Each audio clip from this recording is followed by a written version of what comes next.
All 4 points. Best of luck. Thank you, Nick.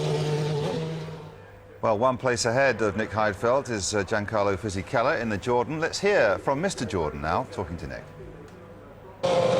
Eddie Jordan, we've been looking around for you all weekend, but you've not been in the pit wall much. What have you been doing? I only caught some of that with these noisy engines here, but I must say my attention now and again happened to catch the corner of a camera of his TV screen with the Ryder Cup, which was obviously very exciting.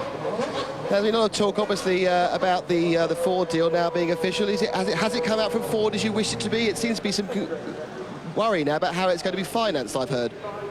No, that's absolutely news to me. We've just had a long, detailed discussion with Sir Nick Taylor, who is the president of Ford, and he is so excited about the idea of the Ford Oval being with Jordan, because what it creates is a different kind of a marketing approach. It's a more, perhaps, youthful, a more vibrant understanding of how we're trying to progress. It's a difficult market out there for everyone, particularly in the auto industry and indeed in motorsport.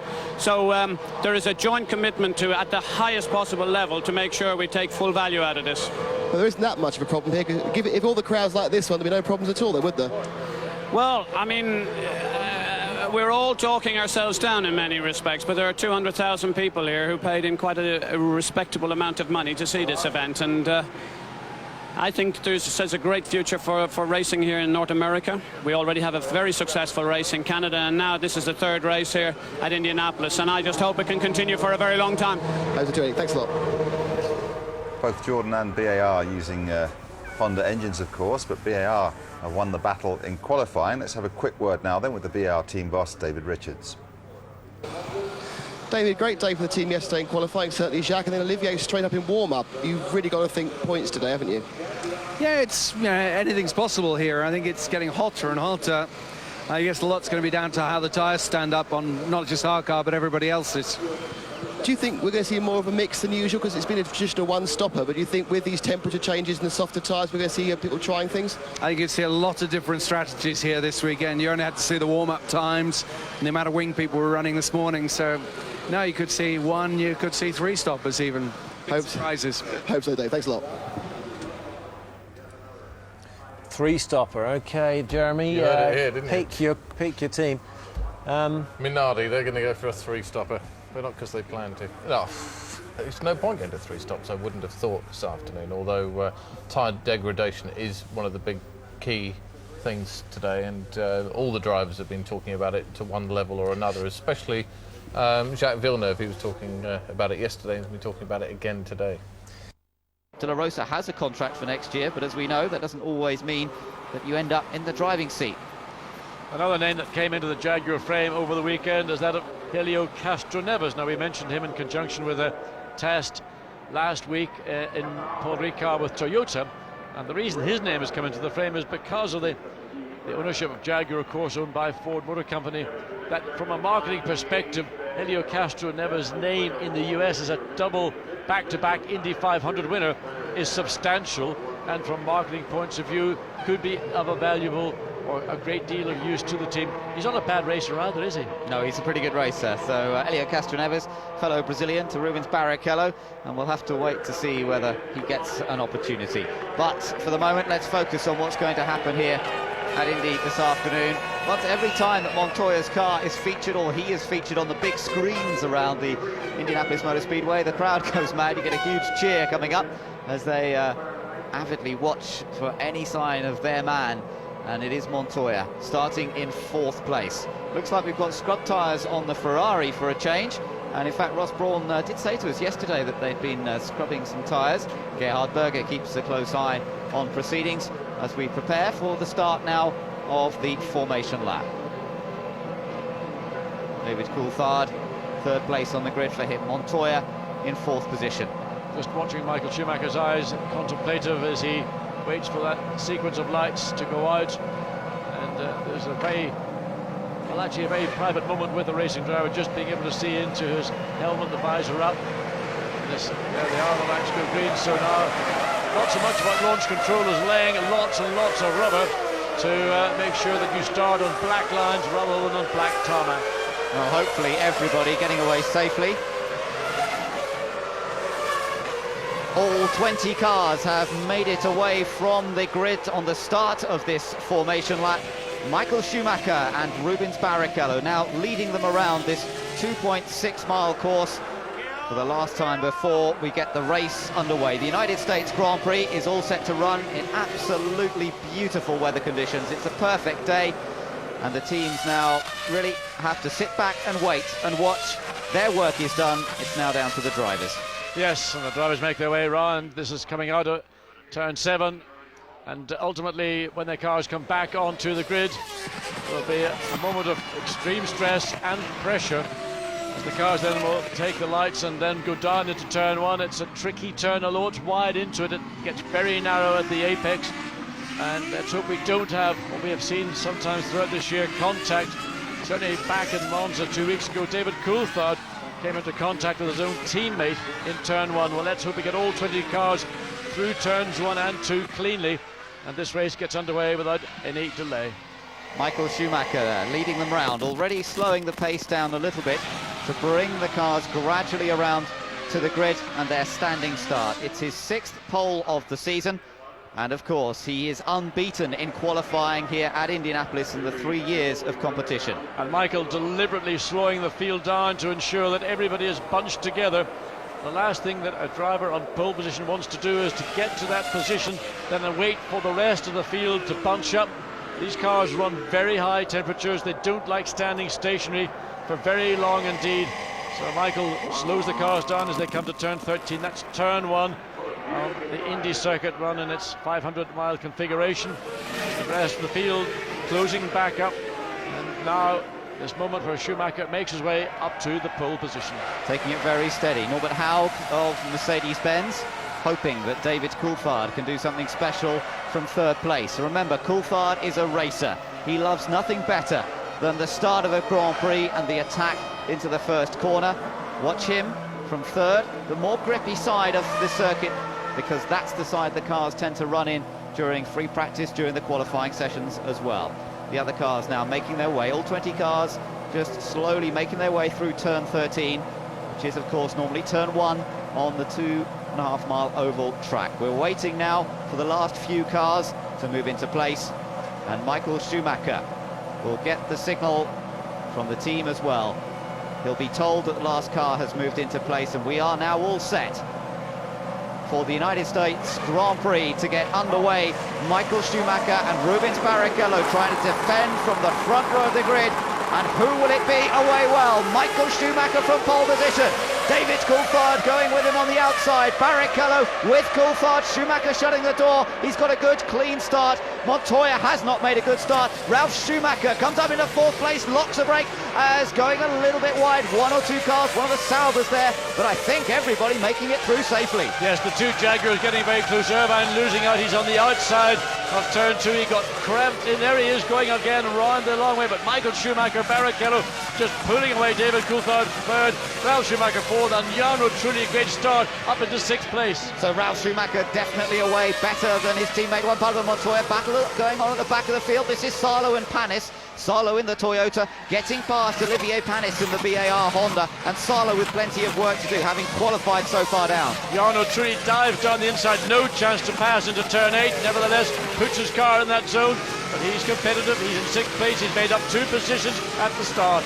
Yes, Trulli running behind the 2 Williams. Then it's Raikkonen down in 7th, Villeneuve down in 8th place, Heidfeld in the Sauber is 9th, and then Fisichella in 10th place in the Jordan. So a good start also from Alan McNish in the Toyota. He's got up to 14th position as the field comes through to complete the first lap, and it's the battle between the 2 Williams BMWs. Here comes Juan Pablo Montoya with the support of a massive amount of people here at Indianapolis. Is he going to get past Ralf Schumacher? He's got the outside line. Ralf defends the inside, and Montoya's wheel to wheel. Oh, they've hit each other! Both Williams, well, that is absolutely dumb. Ralf Schumacher and Pablo Montoya at the end of lap 1. Patrick Head, technical director, has gone absolutely mad, and both drivers, I would not want to be either driver Ralf Schumacher, rear wing knocked off. We don't know whether there's damage to Juan Pablo Montoya's car or not, but that was wholly unnecessary, and really Juan Pablo Montoya trying to come around the long way round forced that issue, and I think most of the blame will fall to his hands. There he is. He's still running in 5th place, but is there damage to his car? A little difficult to tell as yet, but we will watch his progress.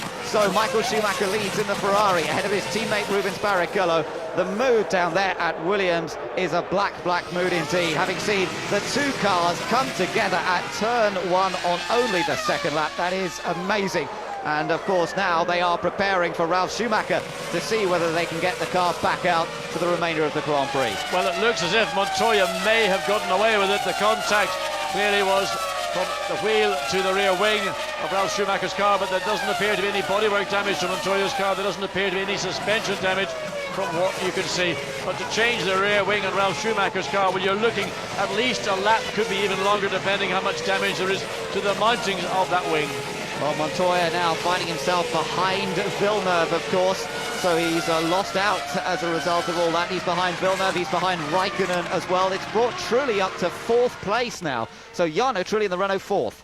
Great start from Michael Schumacher. Rubens Barrichello pulls over David Coulthard alongside, but just the sheer horsepower, and one wonders how much fuel both Ferraris have got on board. They were able to pull away quite cleanly. There's the lock-up into turn 1. Montoya lost out and maybe just being too greedy. Further through the field, you've got Jordans, Saubers, Jaguars all over the place. Now the Williams team worked flat out. They've got to take the wing mounting itself off and take a brand new wing, complete with mounting, and relocate it. And already the cars are coming up to compete their second flying lap. This is something they will have rehearsed, a change of rear wing. It is part and parcel of practicing the pit stops, but it's not something they would plan to do, and it takes so much time for them to get the rear wing changed. This is Ralf Schumacher's race all over and done with effectively, as his brother continues to lead with a 1-second lead. Well, David Coulthard in 3rd position, not able to live with the Ferraris at the moment. Let's look down further through the field, and a little battle here between the two Toyotas. Salo now overtaking McNish. Yes, just sheer speed. He got a draft, but he runs wide, and Alan McNish, can he cut back again? Well, they're side by side. Two Toyotas, as you saw, the two Williams, but McNish bravely and probably wisely decides he better lift off. Ralf Schumacher now competing with new rear wing and wing mount. Leaves, but well, let's look again at this. Ralf Schumacher on the inside. Montoya, there was really no way. He just had to run down. There was the contact, wheel to wheel, spun Ralf Schumacher around, and of course the rear wheel of Montoya's car caught the wing of, there it is. Oh, and there was right rear contact, so that needs to be care. It did look a little bit in that picture, Callum, that picture, John, as though he actually spun into Montoya. A bit difficult to tell, we may get another view of it, but that was the reaction there of the Williams crew. An understandable one too. Let's take a look at the gap that the two Ferraris are already pulling out. It is Michael Schumacher, 1.3 seconds ahead of Barrichello, and then a further 3-second gap back to David Coulthard from McLaren Mercedes in 3rd. The Renault of Jarno Trulli 4th. Raikkonen's McLaren in 5th. Villeneuve is 6th. Montoya 7th, and behind him is Heidfeld. Fisichella in the Jordan, Frentzen in the other Sauber. Takuma Sato in a good 11th place in the second Jordan. Then it's Jenson Button and Nick Salo on the move, as we saw. He's up to 13th. Well, David Coulthard having a fairly lonely run in 3rd place. He's got a 1.8-second advantage over Jarno Trulli, who's done very well indeed. Gained out of Montoya's incident, but had a good start up to 4th place. Raikkonen in 5th. He's a further 2.3 seconds behind Trulli, and Jack Villeneuve, there you see him coming out of turn 7 in the white BAR Honda, running out the top 6. Jack Villeneuve, yes, as you say, he's doing a good job so far. Best qualifying performance of the year for him, 7th place. But Montoya has just dropped back a fraction from him. Very difficult, of course, running in the slipstream of another car to try and find an advantage. But the two Ferraris looking very evenly matched at the moment, John. It would perhaps indicate they're on similar fuel strategies. They seem to be able to lap at a very similar performance level across the line. Michael Schumacher still with a 1.1 second gap back to his teammate. Well, the two Ferraris pretty much lapping at the same pace. The last lap for Michael Schumacher, 1:14.7. Barrichello a 1/10 of a second faster, but they're pulling away by about half a second a lap from David Coulthard, 3rd in the McLaren Mercedes. Jarno Trulli staying in contact with the McLaren, and Kimi Raikkonen, well, losing contact. So Giorno Trulli, really, of those three cars, is the one that is making small progress. The battle you're watching here is between Nick Heidfeld in the Sauber. Between him and his teammate is Giancarlo Fisichella in the yellow Jordan. And this is a crucial battle as these two teams battle in the Constructors' Championship. Jordan on 7 points currently, Sauber on 11 points. And part of the reason for bringing Heinz-Harald Frentzen in to the United States Grand Prix is the opportunity to score more points. Well, currently Frentzen not able to quite run with Fisichella, and in fact he's got the other Jordan there right behind him of Japanese driver Takuma Sato, the other yellow Jordan, and right behind him is the British driver Jenson Button. Yes, for Jenson in his penultimate race for Renault, very keen to get a good result. He got 5th place in Monza, but he would like to go out of his term with the Renault Stroke Benetton team on a high, and when he moves over to BAR and partner Jacques Villeneuve to go in there in a positive frame of mind. Let's watch the view from Michael Schumacher looking back at teammate Rubens Barrichello.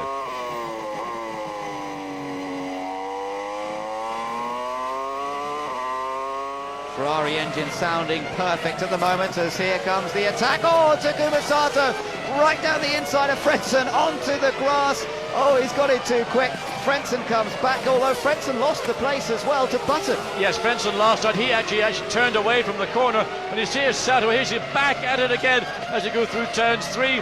So whether one will see a penalty for Sato for going on what was literally more than a dive into the unknown to try and get past Frentzen, all of which allowed Jenson Button to read the situation and take advantage and move forward by 2 places.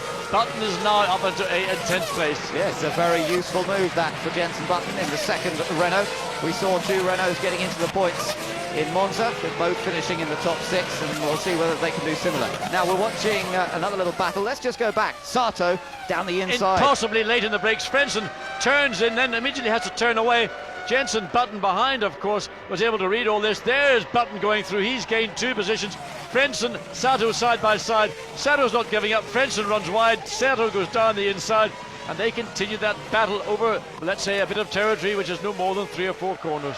Well, it's all pretty exciting stuff. There's the odd smile down in the Jordan pit as they see their Japanese charge trying to move up through the order. He is now 11th. Frentzen has been pushed down to 12th, and here comes Mika Salo trying to get past Heinz-Harald Frentzen, 2 very experienced drivers. Yeah, Frentzen rattled, I think, by Sato's, let's say, somewhat optimistic move down the inside.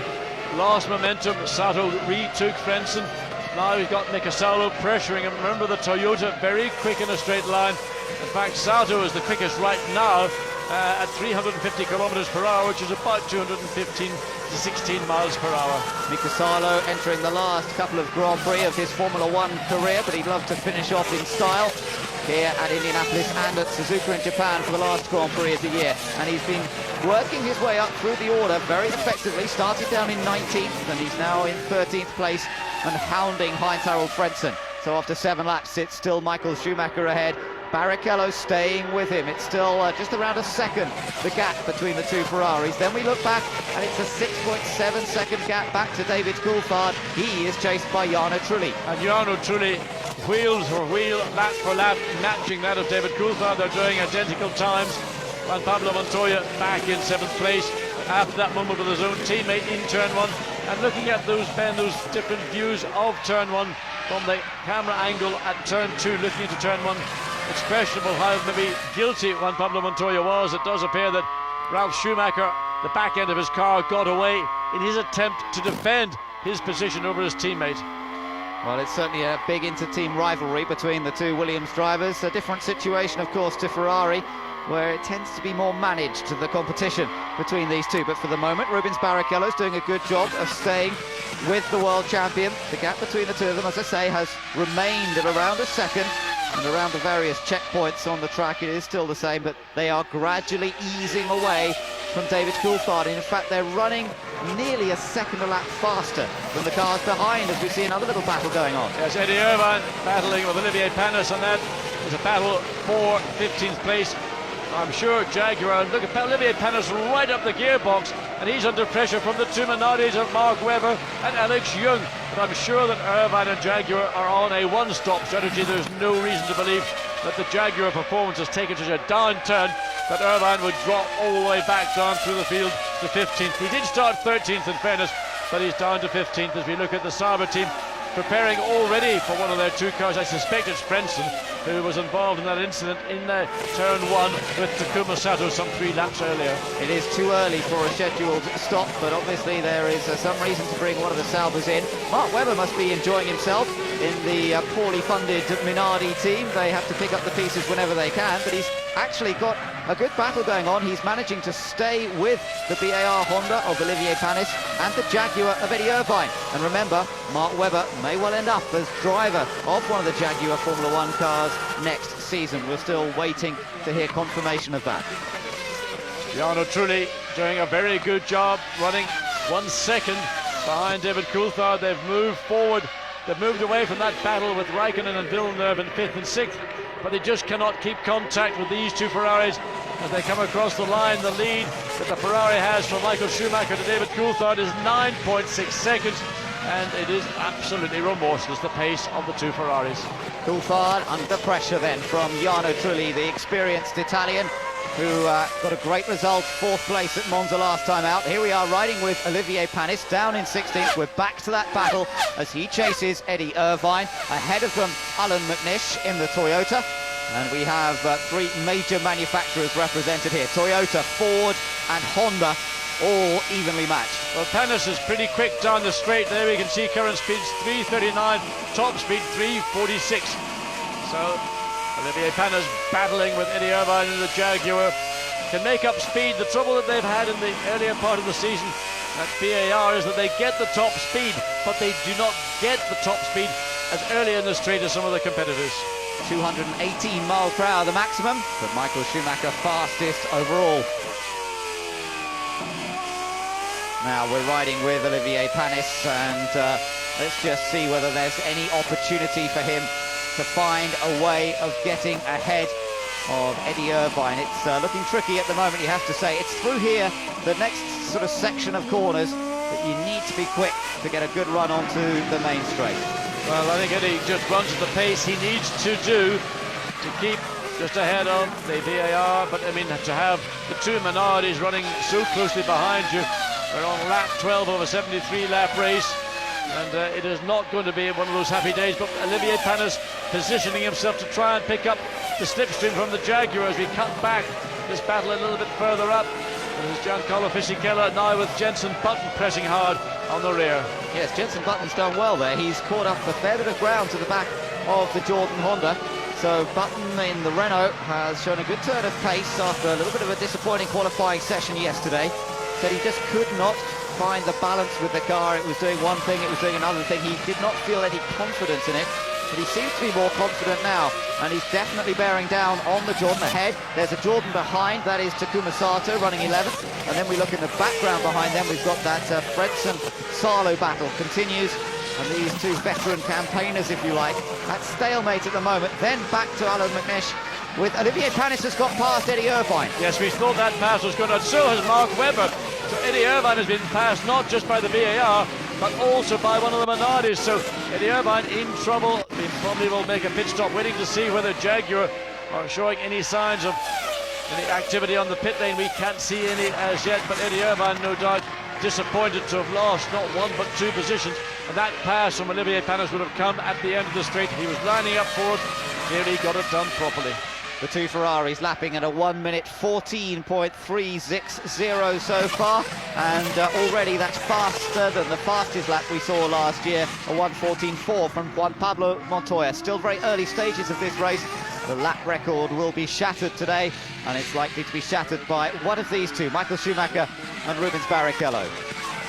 The gap back from them to David Coulthard, now some 10.6 seconds. He still has just a 1 second advantage over Jarno Trulli. Kimi Raikkonen in 5th place, so we've got both McLaren Mercedes running inside that top 6. But Kimi Raikkonen has got to be careful, because right behind him, Jacques Villeneuve shadowing every move, less than a second behind the young Finnish driver in the McLaren.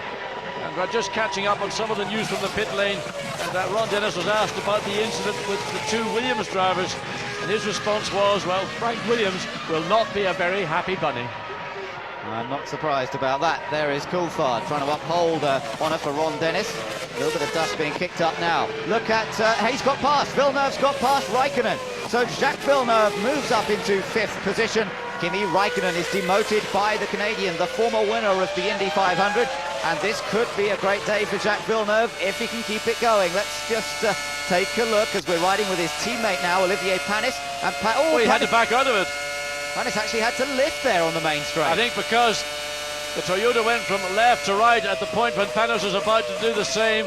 So McNish countered any anticipated move by Olivier Panis, causing him to back out of it.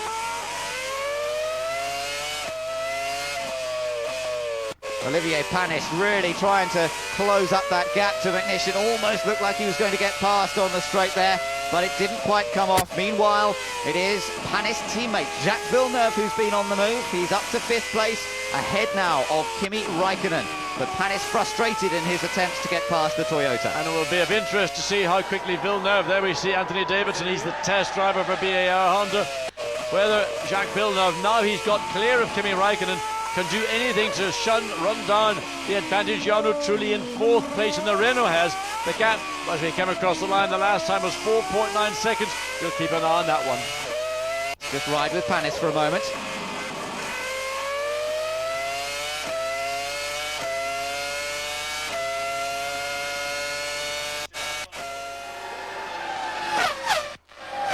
We've got a little bit of break-up on the picture. We do apologise for that, but hopefully we're getting some pretty amazing pictures anyway, as Olivier Panis now has the opportunity to get down the inside of McNish. Yes, the speed of the BAR down the straight superior to that of Alan McNish, and McNish decides that, well, I blocked him on the previous lap. This time he clearly has got the run on me. I'm going to let him go. Now, Montoya is catching Raikkonen. We've seen that Raikkonen was passed by Villeneuve on a couple of laps ago. Now we're looking at Montoya getting closer. So here's the pass. Olivier Panis gets alongside Alan McNish as they come. Well, that was easy, no trouble whatsoever. Yes, it almost makes you wonder whether... Well, in fact, that's Jacques Villeneuve actually overtaking Kimi Raikkonen. That was a couple of laps ago.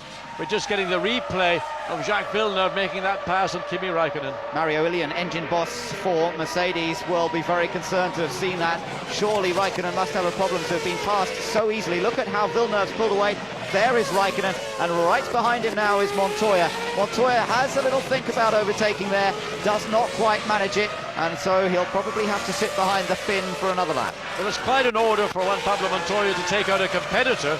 Patrick Head, the technical director of the Williams team, said a moment ago in an interview, it is fundamentally the responsibility of each of their drivers not to come into contact or take one another off.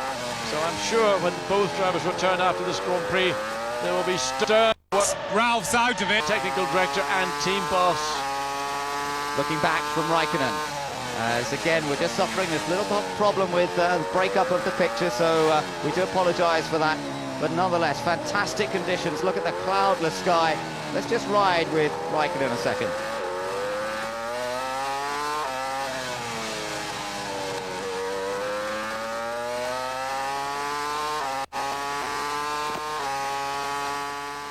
Just trying to listen to see if we could determine any misfire or anything there, John. It's often very difficult to actually hear a misfire when it's occurring, but Raikkonen has definitely been suffering, and now look at it, here comes Montoya. Well, the big problem clearly for Kimi Raikkonen. There is no way that Juan Pablo Montoya would pull out and pass a McLaren Mercedes like that, so Kimi Raikkonen in some kind of problem. Juan Pablo Montoya back up now into 6th place, back into the points. Seems to be on the straight that Raikkonen's losing the pace. Ron Dennis, I don't know whether he's on the radio to Kimi right now, but perhaps encouraging to keep at it, keep working, because they could still perhaps pick up some points despite some sort of technical problem with the McLaren Mercedes. So let's just take another look. Yes, this again is how easy it is. We saw Villeneuve do this a few laps ago on Raikkonen, and Raikkonen swings straight back to try and pick up the slipstream from Montoya's Williams BMW, but look, even hasn't got the grunt in a straight line. Back to the Ferraris, and a new fastest lap once again from Michael Schumacher. Every fastest lap now is a lap record, remember, a 1:13.529, but the gap has remained consistent. It's 1.4 seconds between himself and Barrichello. And that new lap record, almost a full second under that was established last year by Juan Pablo Montoya. And believe me, Michael Schumacher is not finished yet. We've seen some demonstration drives from Michael Schumacher this year. At the moment, it's a demonstration drive from both Ferrari drivers as their advantage over David Coulthard has opened up to a full 16 seconds. Remember I mentioned Jacques Villeneuve, once he got clear of Kimi Raikkonen, he was then focusing in on Jarno Trulli. Well, he's got that gap. It was about 4.1, 4.2 seconds. Now it's down to less than 4 at 3.9. So very gradually, lap by lap, Villeneuve is moving up towards that battle that's going on. Actually, in fact, for third place with Coulthard and Trulli, they're covered by just over a second. With Villeneuve 3.9 seconds behind Jarno Trulli in his Renault. Now, if you're Jenson Button and you're sandwiched by these two Jordans and you've got Japanese driver Takuma Sato right behind, you might be keeping an eye on your mirrors, because we saw the move that Sato attempted on Harold Frentzen earlier. He is certainly last of the late breakers. He will take on any challenge. He is very brave, and Button will have to watch out to protect his line. And really where he's going to have to watch out most is not so much through these slow corners, these are 9 and 10, but down the long straight, because Takuma Sato is the fastest car we have seen so far this afternoon. Down this long 1,822 metres straight, and that's 350 kilometres per hour, 216 mph. Well, let's see if there's any chance. Again, we're suffering a bit of breakup on our picture. I hope that it's not causing you too many problems. As still the two Jordans sandwiching the Renault of Jenson Button. So the battle continues further behind as well. Alan McNish, Mark Webber and Eddie Irvine. Irvine was passed by Webber, but he's still running. I wondered if he had a problem, but he's now getting a little closer to the back of the Minardi, and here comes Irvine to pass the Minardi of Mark Webber into turn 1. Yes, Eddie Irvine picked up the slipstream as he came along the straight. I mean, clearly the horsepower that Irvine and his Jaguar engine has, but Mark Webber wasn't about to give it up easily. Irvine got a little out of shape in turn 1 before he went into turn 2. Mark Webber straight on his case, tries to come back, but Irvine consolidates and begins to pull away. Another new lap record for Rubens Barrichello it is this time. Barrichello's gone slightly faster than Michael Schumacher on this last lap, and therefore the Ferraris continuing to pull away at a second a lap. They are a second a lap faster than anyone else. It's a fairly astonishing performance once again. Eddie Irvine still trying to protect that position that he's just earned from Mark Webber. This is the battle for 16th position, and we're riding now with Takuma Sato. He's, in my view, a little bit too far behind to be able to do anything with Jenson Button as they come down the straight.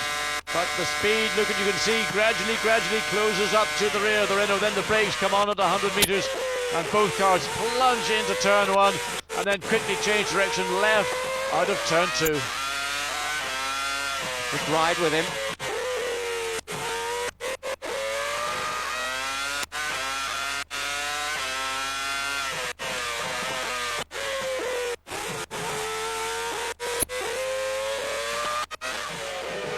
A little bit of break-up, still causing problems with the sound and picture, so do apologise for that. Taku's lap 26, and it will be 51 kilos or 52 kilos, something like that. I'll let you know in a minute or two.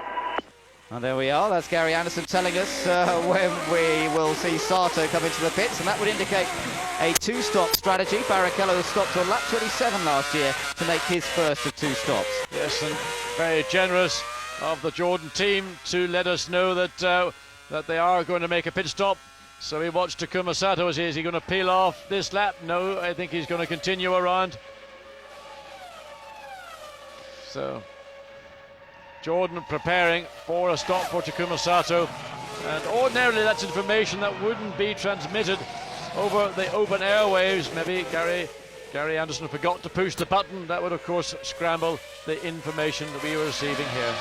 So Barrichello very quick last time around, but then Michael Schumacher establishing a faster time once again. As these two head off into the distance at the moment, it's still a good rivalry between them, and hard to call. Eddie Irvine once again coming forward. This is Pedro De La Rosa now coming past Alex Young, and Ralf Schumacher still sitting behind. Well, this battle right at the back, of course, now they're being lapped by Michael Schumacher. This will maybe provide an opportunity for him to open up a bit more of an advantage. He's got to be careful there. Chopped off a little bit by Alex Young. Yes, Young, I think, involved in a battle probably for the first time in his Grand Prix career, and he's got to be very, very careful indeed not to trip over the race leader, Michael Schumacher. If you see Ralf Schumacher also, who spent time in the pits having his rear wing changed, he knows how to get out of the way. Alex Young, probably so excited, thinks this is wonderful. I want to be a Grand Prix driver next year as well. Well, he may not have much chance to do that. Schumacher picks them off one by one, and Barrichello maybe just losing out a touch as they cut their way through the slower cars. Ralf Schumacher, remember, had to have that rear wing change right at the start of the race. Into the pits comes Frenchman Olivier Panis in the BAR Honda. Now, this is a two-stop strategy, obviously, for Olivier Panis, and he's quickly on his way again, 8.4 seconds. Good stop, waved, blue flags, that's for Rubens Barrichello. He's coming past Pedro de la Rosa as they come down into turn one. No problem for Barrichello, picks up a little bit of a slipstream, gets past, and we're back to this battle that's taking place, 17th and 18th place, Pedro de la Rosa and Alex Young. So the Ferraris still don't show any sign of coming into the pits as yet, so further they go, the more likely it is that they are on a single stop strategy, to be even more worrying for the opposition. But Olivier Panis is back out. The two stops did work well for him last time to earn 6th place at Monza, but he's not really looking like getting into the points as yet. So far we've seen some pretty good reliability from all of the top teams, and battles continuing. Now they've caught up to this Webber-Irvine battle. The two Ferraris have to find their way through. So the Ferrari engineers sitting very relaxed in their garage, almost to the point, well, it's another weekend, aren't we getting another number 1 and 2? It was interesting just on the timing screen to see that Rubens Barrichello actually got through that traffic slightly better than race leader Michael Schumacher did. Schumacher's lap times dipped down into the low 1 minute 14s, but Barrichello was able to maintain a 1 minute 13-second lap. Webber has lost touch a little bit with the Toyota and the Jaguar ahead, but Irvine was having a good old go at getting past Alan McNish there. He can see the red cars coming up behind, and he'd love to be able to get ahead of McNish before he has to move out of the way, but it's not going to happen. He's still behind McNish, and Barrichello will shortly find a way past as Michael Schumacher now tries to find a way past his former teammate Eddie Irvine. Eddie Irvine experienced enough to know how to get out of the way. There he does, he pulls over to the left of track. Barrichello will follow Michael Schumacher through without any problem.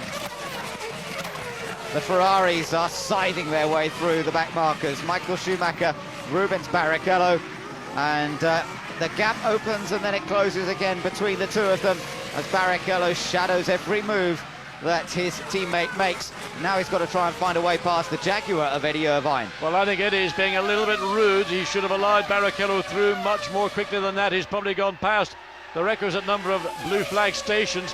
He could have let him through much easier, between 9 and 10.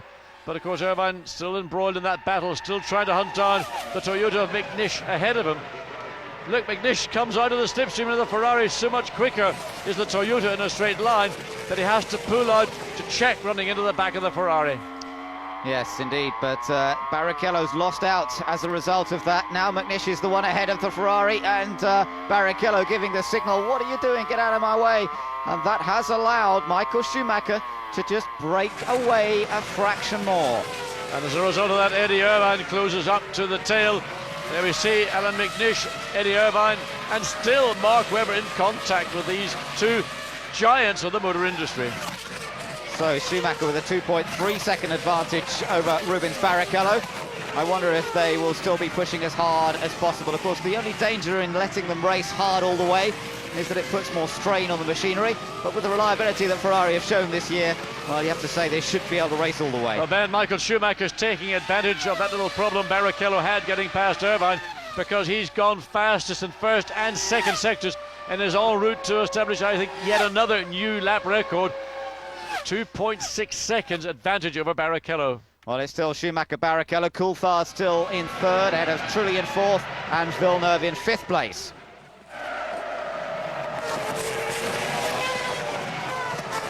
New lap record once again for Michael Schumacher on lap number 25. Into the 1 minute 12s comfortably now, a 1:12.758, as BAR prepare for Villeneuve, and Villeneuve is in the pits. So Villeneuve, who's driven a very strong first sector in the 73 lap Grand Prix, he follows his teammate Olivier Panis, came in 2 laps earlier.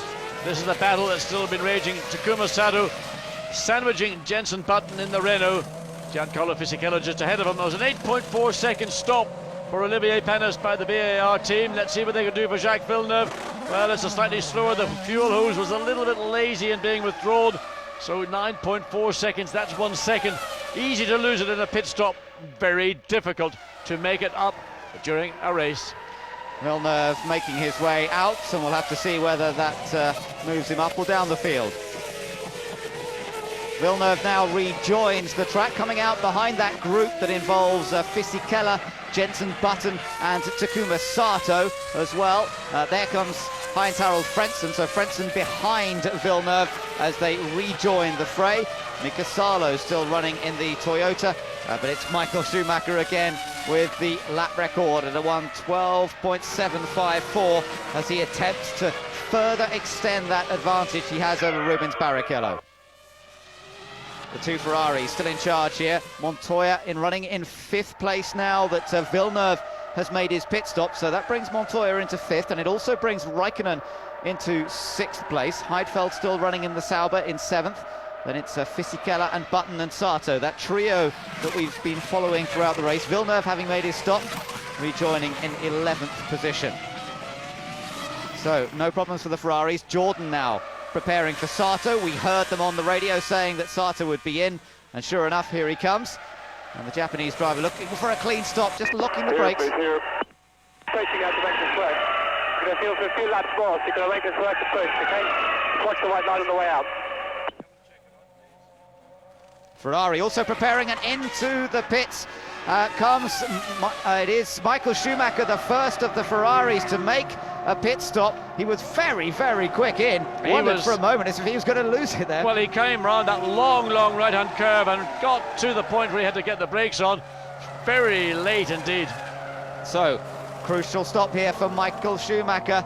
27 laps have been completed. It looks like they're both making 2 stops. So that gives the others perhaps a little bit more hope.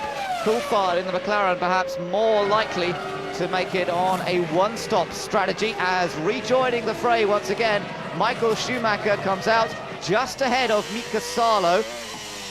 And I don't think it will take him too long to come back out there.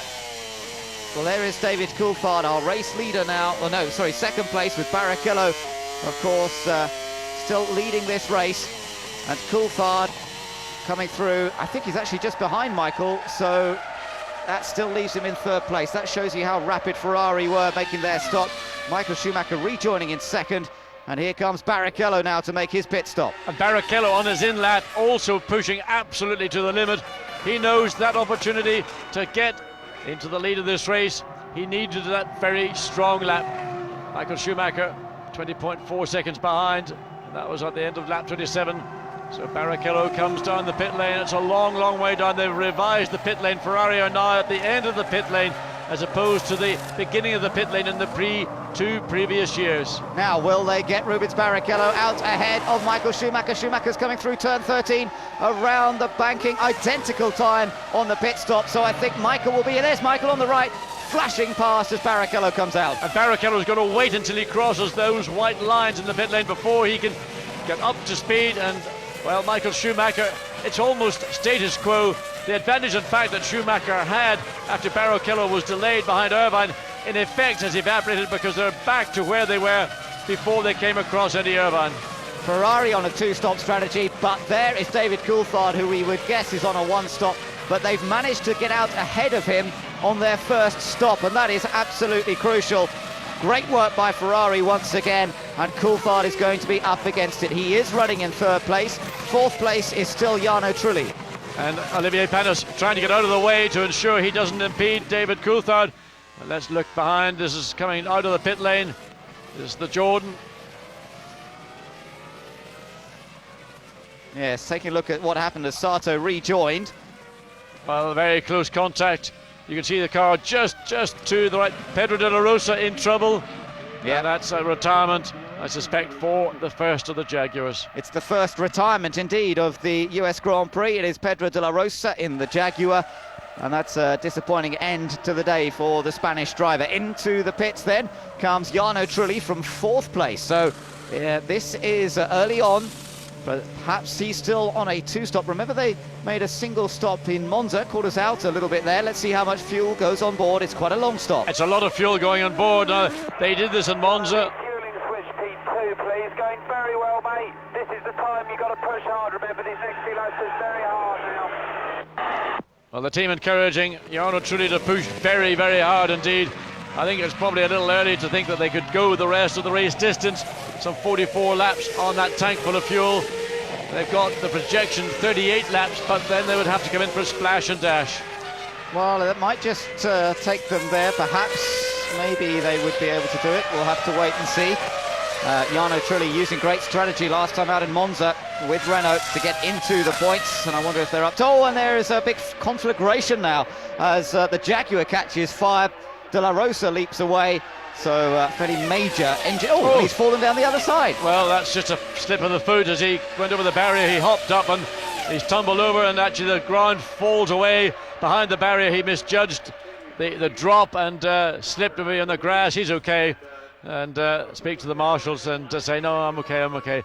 So Jaguar down to one car. A disappointing Grand Prix this weekend for the team that stunned everybody in Monza 2 weeks ago with that third place podium finish. Jacques Villeneuve now chasing after Jenson Button in the battle for 8th place. They've got the yellow flags up there, and presumably that's for the car that stopped beside the track, presumably De La Rosa. Here comes Button into the pits now. Just trying to get a glimpse of that right front look. Watches, comes alongside Jacques Villeneuve. And dives down then again. Oh, he's got to keep it in control. Is he on the grass? He is on the grass. And Jarno Trulli gets back. So Villeneuve, who put his heart in his mouth, dived down the inside, got the position, but was just too fast into the corner. Couldn't recover sufficiently, and Jarno Trulli's gone through again. Great to see him have a go, though, John.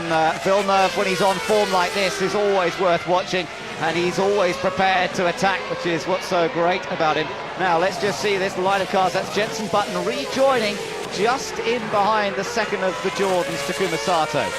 So, Jenson Button's out. Other Renault has also had its service. Action all around the racetrack. Look how close the two Ferraris are. This is closer than they've been at any point other than on the first lap. The last laps were identical in terms of lap time. Schumacher on a 14.218 and Barrichello on a 14.207, and then you can split the difference by a few thousandths. Now, I wonder whether that indicates any sort of problem on this second set of tyres for Michael Schumacher.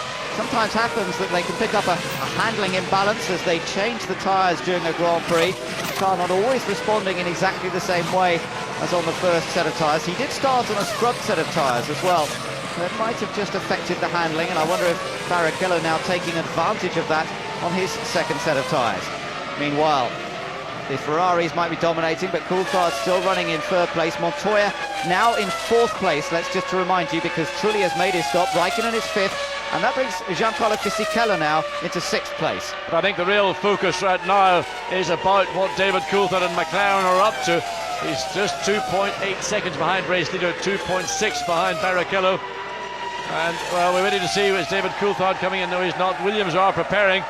So are McLaren going to do one of their trick, very long first stops and then try and get position? They could be in a strong position if that is the case. Montoya came in, I think, unexpected there, John, because they really had to rush to get out there, to get ready to refuel him and to put the new tyres on. We're waiting. A lot of fuel on board again. 11.2 seconds and Montoya is underway again. Well, another frustrating Grand Prix, in part because the two teammates could not decide on which part of this racetrack they were going to run. Some of these engines sounded a bit rough, but I think it might have just been the traction control operating through the first corner. Montoya rejoins the fray behind Fisichella, who's running fifth now. And again, this battle that's going on between Renault and Jacques Villeneuve, Jarno Trulli. Jacques Villeneuve got a good run a lap ago into turn one, this time not close enough. The speed of Villeneuve, 347 kilometers per hour. The Renault nowhere near as quick.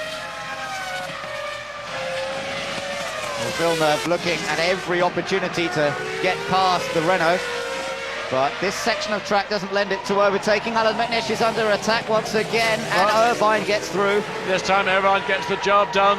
He had a go before, didn't get it complete. Now Irvine leading the Toyota, the Jordan. Sato, then Button, Webber and Heinz-Harald Frentzen, this line of cars. And of course, race leaders very close to putting a lap on them for a second time. Of course, due to the pit stops, that's the overlap you get. Wonderful battle.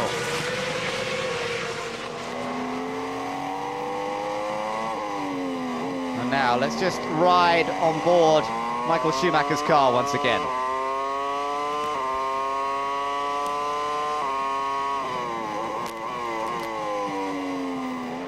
They've got involved in quite a bit of traffic themselves as we're watching this battle. It's Villeneuve versus Trulli, and this time surely Jacques Villeneuve's got the job done. Can he control it? Yes, he can, and he takes the place away. Textbook overtaking from the former world champion Jacques Villeneuve. He got the slipstream. He knows he's got a quicker car in a straight line than the Renault, and he used it. He came off turns 12, 13, picked up that 2, and I'm sure these cars coming behind, we see Irvine now pulling away from McNish. Button, and he's got Ralf Schumacher. Now Ralf Schumacher's playing catch-up, comes up alongside Jenson Button. Will he go eyeball to eyeball? Yes, he does. Jenson backs out of it. Was that wise? Of course it was wise, because Ralf Schumacher's not in this race. He's running in 19th and last place. He's a lap down, yes, that's right. So for Jenson Button, it wasn't worth fighting that one to the last, and he allows Ralf Schumacher through. So Irvine running in 10th, McNish 11th, then Sato in 12th place. Here come the Ferraris to lap this group of cars. And then the gap between Michael Schumacher and David Coulthard, which was 2.8 seconds, is now 1.5 seconds. And David Coulthard is yet not to make a first, maybe the only pit stop of the day, where we believe that Ferrari have already been in once. They will come in twice before this 73-lap Grand Prix is finished. So the Ferraris finding it hard to battle their way through the traffic, and it's part of the nature of this circuit. There is Coulthard running in 3rd place with the Ferraris in touch, and that must feel good to him after a season that has on occasion seen him lapped by the Ferraris, and he's in shape. There he is. Now David Coulthard has got to find a way past Mark Webber as quickly as possible, otherwise he will lose contact to the 2 Ferraris. He would like to slip, well, maybe within a second or so, as we see the Ferrari get him. Well, this is such a busy racetrack. Ralf Schumacher passes Giancarlo Fisichella. This is a lap. In fact, he's right now, well, he's 1 lap down. Yes, he's already a lap down after that rear wing being changed at the start of the Grand Prix. And there was the incident between himself and teammate Montoya. Now, let's just ride with Schumacher. In fact, we're with Barrichello at the moment, both of them trying to cut their way through the traffic.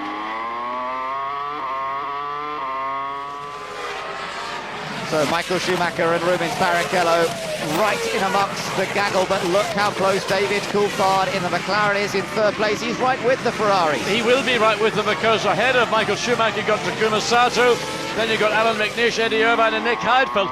And if David Coulthard can get under the rear wing of Rubens Barrichello and get drawn along with these 2 Ferraris, then he is going to be in the pound seat, because he will probably be on that one-stop strategy. Ferrari will make a second stop.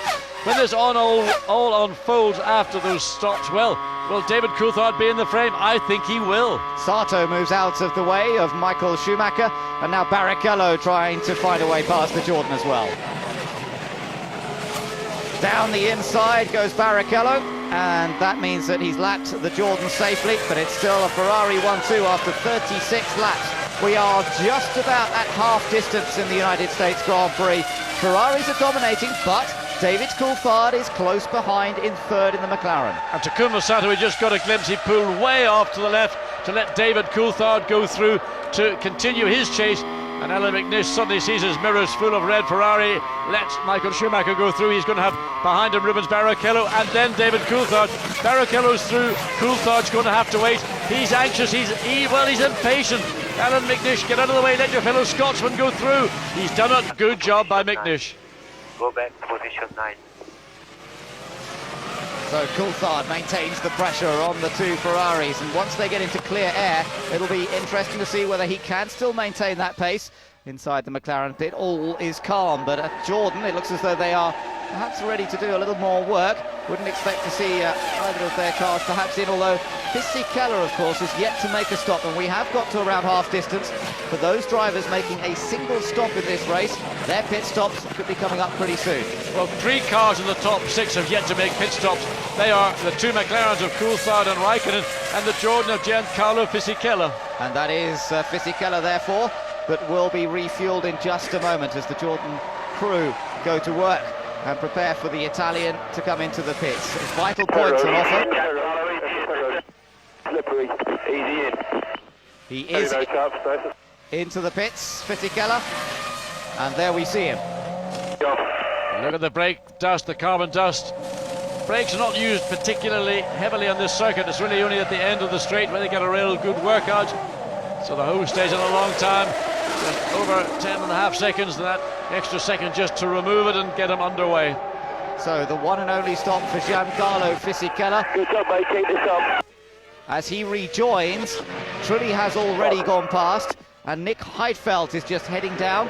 Heidfeld, will he be in 8th? Yes, Heidfeld moves up to 8th place, and that pushes Fisichella down to 9th position. But Heidfeld has already made one stop, is likely to stop again. Yes, and Giancarlo Fisichella most likely has now got sufficient fuel on board to go to the end of the Grand Prix. So while he's dropped behind those that are on the one stop, when they then make their pit stops, he will then move up the order and could be another possible point scoring position. Certainly the battle between the Jordan and BAR teams, both using Honda engines, is going to be tough because Renault are in there splitting BAR and Jordan. The Sauber ahead of him is that of Nick Heidfeld. Both Saubers still running, and remember, we've only lost so far one car from this Grand Prix with over half distance completed. The only car out is the Jaguar of Pedro de la Rosa. Looks like McLaren are beginning to get ready for a pit stop. The helmets and the fire protective clothing being put on. Coulthard, he was 2.1 seconds as they came across the line the last lap.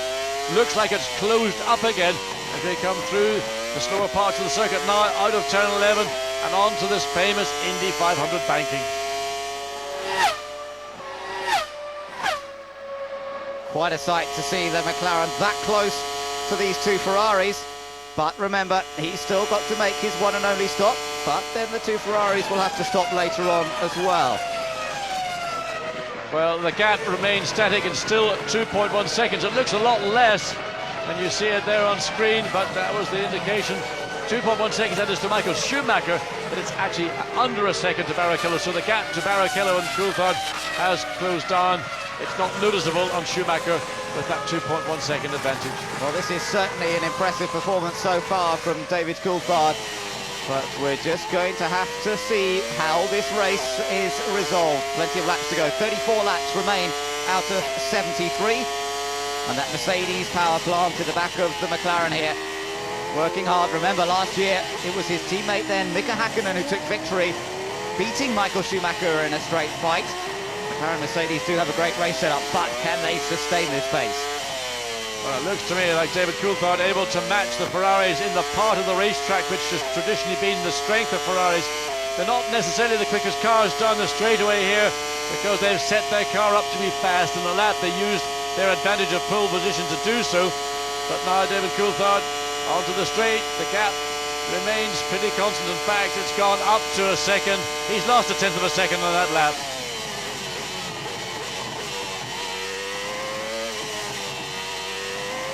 Now we're looking at Mark Webber. Fuel flaps up on that car. I think he may well have a problem here as Webber seems to be cruising and heading back towards the pits. We gather Raikkonen, they're also worried about the engine on Kimi Raikkonen's car. He may have lost a cylinder, but it's Webber. Steering very inconsistent, high and low spots. Possible to drive. And let's see what happened to Raikkonen. Oops, a daisy. Big lock-up, and that's Olivier Panis. And so Rebbe caught unawares by Panis lifting off to let Raikkonen go through. But Raikkonen has gone through, still running in 4th spot. In fact, interestingly, if he has a problem, it's not hurting him that much. He's just given his fastest sector time in Sector 1. So if it is down on horsepower, he's picking it up somewhere. Well, Mark Webber has driven straight into the Minardi garage. It looks as though it's race over for the Australian, and they team look ready for Alex Young to be coming in pretty rapidly. He's currently running in 16th place. There is Kimi Räikkönen. Can't really tell how that engine's running through this section because it sounds rough as the traction control cuts in. We're riding back with David Coulthard in third place. Yeah, Räikkönen's running about 0.8 of a second, a lap slower than Coulthard and the two race leaders, but still holding his own. He's got Juan Pablo Montoya, 5th place behind him, some 13.7 seconds. Alex Young has just brought his Minardi into the pits as we ride with Coulthard. Two McLarens still running 3rd and 4th, remember. And Juan Pablo Montoya is still in 5th place. And now McLaren prepare for a pit stop. Will we see Räikkönen in, or will we see David Coulthard in from 3rd position? Montoya 5th, remember, then Villeneuve 6th, Trulli is 7th, Heidfeld 8th, Fisichella and Irvine next. And David Coulthard again in that slowest corner of the circuit closes right up to the rear of the Ferrari. Then the gap once again settles back down to that we've seen just under a second to Ruben Barrichello, but 2.1 seconds to the race leader Michael Schumacher. And it's Coulthard. He peels off to come into the pits for his one and only stop here. And can this stop help him to really challenge the Ferraris? Look at how he locks up right at the last minute to get down to the speed limit and make his way down to the McLaren pits. Lap 42 of a 73-lap race. David Coulthard drives into the pits. Michelin tyres look absolutely immaculate. But David Coulthard, if this all works out for him in this pit stop, he gets back out on track, doesn't catch a lot of the back markers that he may have to re-lap in a heavily laden car. Well, he's in very good shape indeed, and his teammate now comes down the pit lane to take away that 3rd position from Coulthard. Yes, Räikkönen yet to stop, of course, and he's refueled for the rest of the race. So, crucial section of the race coming up for David Coulthard. He needs to really put in a very, very rapid sequence of laps now as we wait to see what happens to Ferrari when they presumably make a 2nd pit stop later in this race. Ralf Schumacher getting out of the way of the Ferraris. Already a lap down, as we said earlier. No point in him holding up the two red cars. The view on board. Let's just ride with Michael as he comes up behind Irvine again. And the two Ferraris lapping in the mid 1:13 currently. Irvine checking his mirror, and he'll move out of the way of Schumacher.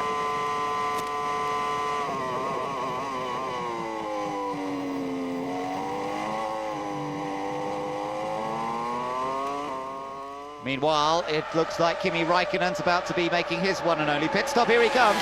So the young Finn makes his way down the pit lane. He's been dropping back in terms of time. We think there may be one of those 10 cylinders not functioning properly. Nevertheless, he's got an opportunity to finish in the points. He was in 3rd place when he came in. He would probably drop back to his natural position, which has just been inside the top 6. The team goes to work. The fuel a little bit late getting engaged there, I would say. So that may cost another fraction of a second. And finally away. That was a longish stop, 12.9 seconds. Yes, you could just sit there. You could almost count the seconds like there were days. So Räikkönen gets back out. The engine sounds fine, accelerating down the pit lane. So maybe it's one of the problems is maybe in the traction control that it's maybe causing some form of misfire at the lower speed range, but not on full throttle as it accelerated out of the pit lane. He retains 6th place, ahead there of Jarno Trulli, in 7th place in the Renault. And behind him still Heidfeld, some 7 seconds behind Trulli. Fisichella in 9th, and Irvine, there he is, in 10th.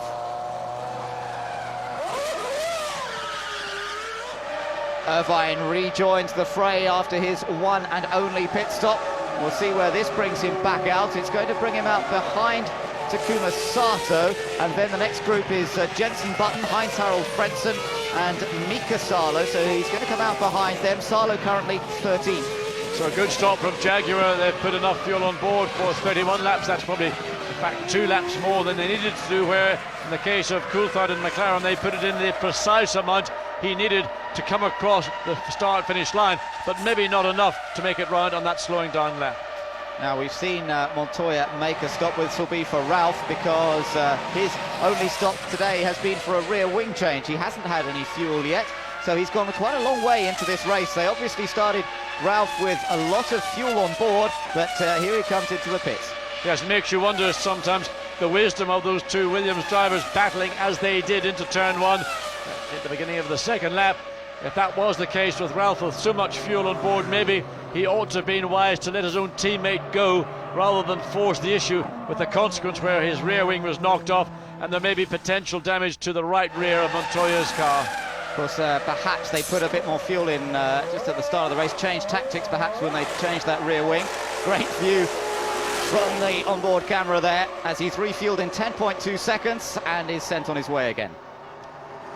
And remember, it wasn't only one Grand Prix ago where these two drivers also had a problem in the first corner of the first lap at Monza. So I think. And remember, it wasn't only one Grand Prix ago where these two drivers also had a problem in the first corner of the first lap at Monza. So I think there's a case for Frank Williams to take both drivers, sit them down, explain some of the facts of life about being a team member and not just being totally individual. Now, Michael Schumacher's advantage over his teammates on 2.7 seconds, so it's opened up just a little bit. David Coulthard, having made his one and only stop, is now full 32.8 seconds behind. But remember, we are expecting the two Ferraris to make a second stop.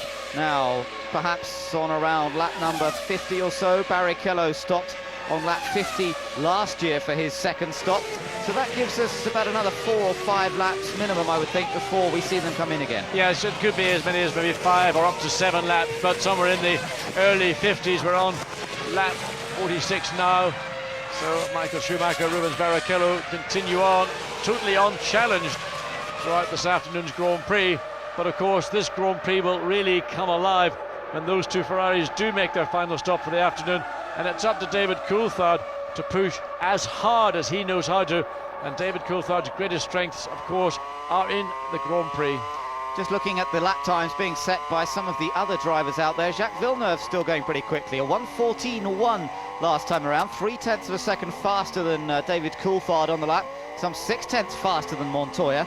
So don't count Villeneuve out of this. He's 5.9 seconds behind Montoya. He's running 5th at the moment. But of course, the penalty that Coulthard has to deal with is that he has got at this point in the Grand Prix a great deal more weight on board with that load of fuel he took, whereas Villeneuve and others around do not. Coming around to complete another lap then. 47 laps completed by race leader Michael Schumacher. The gap between himself and Rubens Barrichello, some 2.9 seconds as they cross the line that time. Coulthard then a full 37 seconds off the race leader. That means he's 34 seconds behind Barrichello. And the lap times, the low 1:13s for Ferrari, 1:14s for Coulthard at this stage with quite a lot of fuel on board. Well, waiting to see David Coulthard coming through to see what his most recent lap is. And lapping at present 1.5 seconds slower than the lead cars. The battle that may well develop here is the one between this man, Juan Pablo Montoya, and Villeneuve behind him, because Villeneuve is going that little bit more quickly. It's not by much, but fractions of a second each lap. So Montoya may begin to see the BAR Honda looming in his mirrors over the next 10 laps or so. Both are former Indy 500 winners, and they could be battling over 4th place in the Grand Prix. Well, the advantage that Villeneuve has is that he's pretty quick in a straight line. But of course, the Williams BMW overall is the quicker car around the lap, but we're not seeing that on board. Villeneuve being projected 10 laps. So that's the time we would expect to see him come in for his second stop of the afternoon. Yes, we're expecting Villeneuve to have to make a second stop, whereas Montoya... Oh, and a big blow up for the Asia Tech of Alex Young. So the second Minardi goes out of the race. Yeah, we can see you presenting here on TV. Nice drive, though, Alex. Well done. It was a good one. Well, disappointment for the Malaysian, who's had a tough season this year, missed 2 Grand Prix after failing to qualify for several. His place was taken by British driver Anthony Davidson. A reliability issue taking him out, and Minardi, unfortunately, failing to get either car to the finish here. Well, the residue of the smoke, and no doubt there's a fair amount of liquid on there. Here we see it again. Alex Young, engine revving probably about 16.5, maybe 17,000 RPM, and that's both banks that smoke is coming from, not one as sometimes the case, and that is about as big a blow up as you're going to get. And when an engine revs at that very high level, well, it's going to be very little of that engine's going to be used, other than maybe for somebody's Michael Schumacher into the pit lane. Michael Schumacher, race leader, comes in then on lap number 48 to lap 49 being completed as this lap is done, and Barrichello retakes the lead of the US Grand Prix. The question is, where will this put Michael out in regard to David Coulthard? Coulthard some 40 seconds behind before Michael Schumacher made his stop, and Coulthard currently going through the twiddly section on the last part of the lap. And a good stop, 7.8 seconds from Ferrari. So we look to see David Coulthard only coming out of turn 11 as Michael Schumacher makes his way down the pit lane. So it's going to be fairly easy in my view for Michael Schumacher. There he is back on the racetrack. David Coulthard just about coming into turn 13. That's the corner that there he is, comes out. So Michael Schumacher comfortably back into the lead. Coulthard, well, certainly when Barrichello makes his pit stop, come a little bit closer, but nevertheless looks like Ferrari have done sufficient here this afternoon to consolidate that two-stop strategy. It seems to be working for them. We'll see Barrichello come in just a moment. There he is, race leader currently, and he will be making his way into the Ferrari pit for last refueling, a new set of tyres once again, and then be sent on his way. And the question is, can he get a little closer to Michael Schumacher in the closing stages of this race? So again, Barrichello late on the brakes. You could see the car just fidgeting around as he got the speed down to 80 kilometers per hour, 50 miles an hour in the pit lane. Barrichello makes his way this long Indy pit lane, comes to a standstill. The Ferrari team absolutely perfect in every respect. Now Michael Schumacher comes through turn 12 into turn 13, and this is going to be the battle for the lead of the race. Can Barrichello get out, or Michael Schumacher? It looks very close, but Michael Schumacher, I believe, will get the job done and will consolidate his lead. Yes, there we are. Michael Schumacher turns into turn 1 as Rubens Barrichello exits pit lane. The gap remains between the two Ferraris. They are running first and second again, and they are some little way ahead of David Coulthard. In fact, the gap as they came through that time, some 15 seconds back to Coulthard. So I don't think Coulthard's got much chance of beating them unless they have a problem. We haven't seen many of those throughout the 2002 season. So also making a pit stop, Olivier Panis, he rejoins the fray again. So it looks as though both BAR Hondas are running reliably at this point. It's Villeneuve that we're keeping an eye on. He has closed the gap to Montoya to just under 3 seconds now in the battle for 4th position. So Barrichello on his out lap, and there just ahead you see Michael Schumacher, who's resumed the lead. Once again having to catch up. Oh, and off is Frentzen. Heinz-Harald Frentzen in the Sauber, and that's a disappointment. He was running in 14th position. Again, off at the turn 2 into turn 3. He'd just been into the pits, in fact, had just come out of the pits, so a mistake as he rejoined the track. Well, that's a little bit fundamental. Somebody of Heinz-Harald Frentzen's experience should not get caught by that. Now we see, Kimi Räikkönen has blown up. Again. The problem that we had seen, we thought it was an engine problem. It didn't sound like it when he made his second pit stop, or first pit stop, but clearly it was a problem. Yet again, the fin is out. The 11th non-finish in 16 Grand Prix for Kimi Räikkönen, and similar to in Italy at Monza and at Spa, the last 2 Grand Prix, the Räikkönen seems to be getting all of the bad luck at McLaren Mercedes. He does not want any help. He's become very used to getting out of a Grand Prix car before the checkered flag is seen. Now, Villeneuve's made his stop. That's, of course, dropped him back down the order again. He was closing on Montoya. But now, with Räikkönen out, his main threat will be Trulli. Trulli will go through. There he is. And Villeneuve will emerge behind Trulli. And indeed, maybe, let's just see where he comes out. Behind Button, possibly, as well. Rejoins the fray now. And the question, Ben, really will remain, are the Renaults as they were in Monza on a one-stop, or will they have to come back in as we expected that they will do? But Jacques Villeneuve drops down and he's going to have to start all the hard work that he's put into the first sector, into the second sector. Here's Räikkönen, he comes out of turn 7, and all of a sudden, and just behind, indeed, you then point out Mercedes-Benz advertising, and, well, it can't get more ironic, I think, than that. Great shame. Villeneuve, we'll just take a look at some of the onboard. Well, this is where as he went past that engine blow up, and you can see that was Panis just going through, and that was the explosion, if you like, and the oil and water and muck being thrown out. Yeah, so that was on the camera lens, but imagine what it was like on the driver's visor. Now, the drivers do have polystyrene rip-offs that they can peel off, and I suspect that one will be very quickly removed indeed. So the gap between the two Ferraris up front is still only 2 seconds, as Coulthard is still some 15 seconds off the pace of the lead Ferrari. So it's a long, big gap. It's Montoya running in 4th place still behind the McLaren. Trulli running 5th now. Villeneuve has rejoined in 6th. He is behind Trulli, but he is ahead of Fisichella. So at the moment, it looks like BAR Honda will get the final point, and Jordan Honda will lose out. But there's still some way to go. And that is something that Jordan do not want, because they're on 7 points, BAR on 6, and if they finish that way, they'll be equal in 7th place.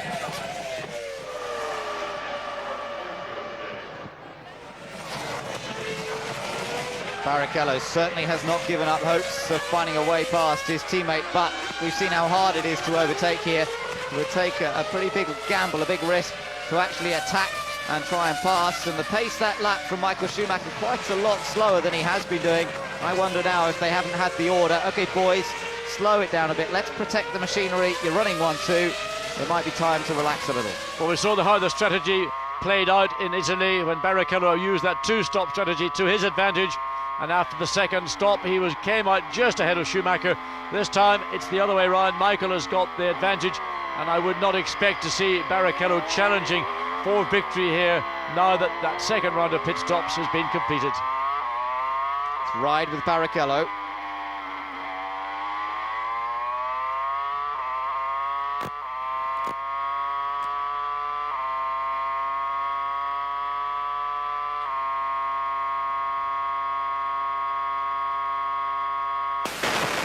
We just lose the picture for a moment as we enjoy the ride with the V10 powered Ferrari that is currently running in 2nd place behind teammate Michael Schumacher. Now, some other battles to keep an eye on, I think, particularly if Villeneuve can try and close the gap up to Jarno Trulli in the battle for 5th place. Well, there really aren't too many going on. In fact, just the thing of interest was watching Fisichella. He's about to be lapped. Oh, and once again, Nick Heidfeld gets it all wrong up in turn 1. So he's being lapped by Coulthard there. Well, he just spun out of there, and no doubt he moved slightly over to the left. There's a lot of rubber build-up just offline now. These very soft Bridgestone and Michelin tires, shredding rubber, and that gets rolled off to the outside of a corner. It gets quite built up there. If you get onto that, it's like getting onto ice. So let's look again and watch what happened. So Nick Heidfeld, watch for the McLaren to come up the inside. There, well, where is it? There it is. So Heidfeld doing a very generous job staying so far offline, almost compromising himself. Yes, he managed to save it, thankfully, and he's still in the race, running in 9th place, but it doesn't look like Heidfeld's going to be able to back up the 6th place finish he scored here 12 months ago.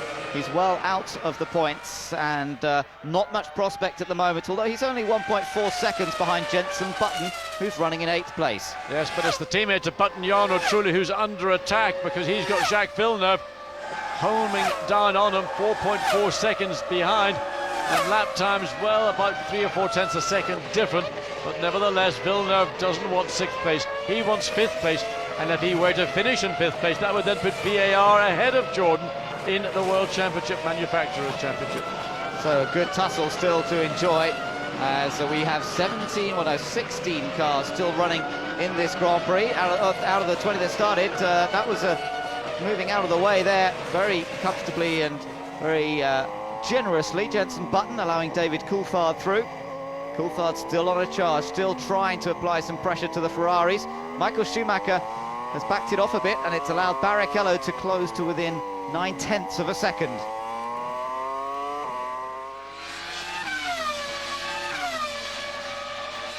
Well, these two enjoying themselves once again in equipment that is just a step ahead of the opposition. Ferrari's progress over the last few years, and now culminating in an astonishing 2002 season, and this is another display that they're putting on here today. Yes, both Ferraris do, in fact, have slowed down. They're now running at a pace which is barely any quicker than David Coulthard, who's in 3rd place. Coulthard 16 seconds behind race leader, and some 15 seconds behind Barrichello in 2nd place. So clearly Ferrari team saying, okay, you've done the work, you've done that what's necessary to put yourselves into position for another 1-2 for this famous Maranello team.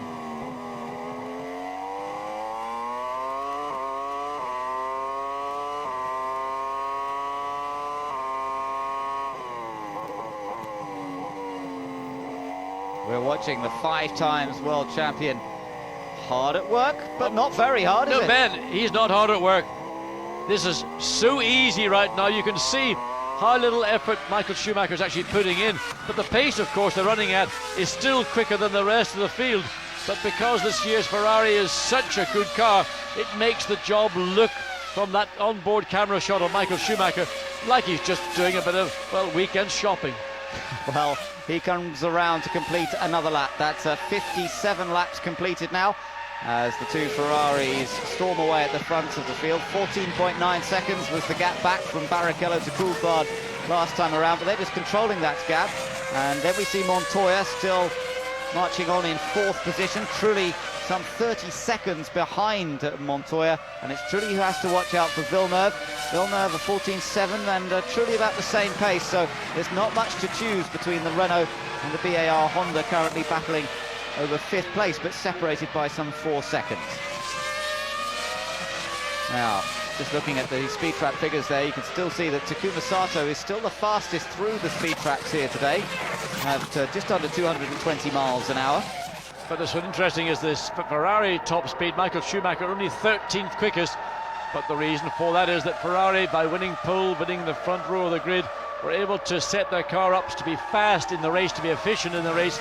They didn't need to compromise their race setup to try and have a high maximum speed to aid them overtake some of the cars they may have done had they had to battle harder than they are.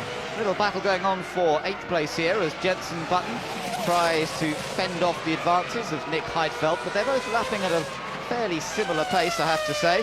And Heidfeld in the Sauber just trying to keep the pressure on the Renault driver ahead. And the other Renault driver, Jarno Trulli, he's also managed to stem the attack from Jacques Villeneuve.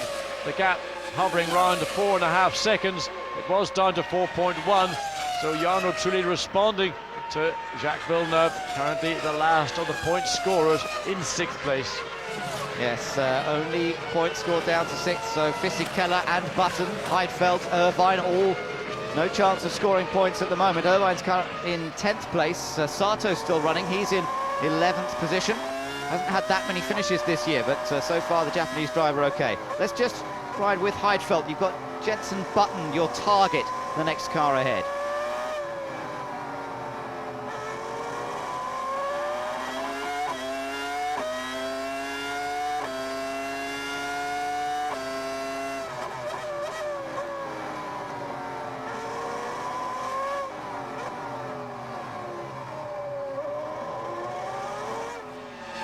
Heidfeld keeping it smooth, still on the limit as Michael Schumacher and Rubens Barrichello control the pace of this race. Yes, and they're slowing the pace down with 14 laps remaining, and by the lap they're reducing their pace.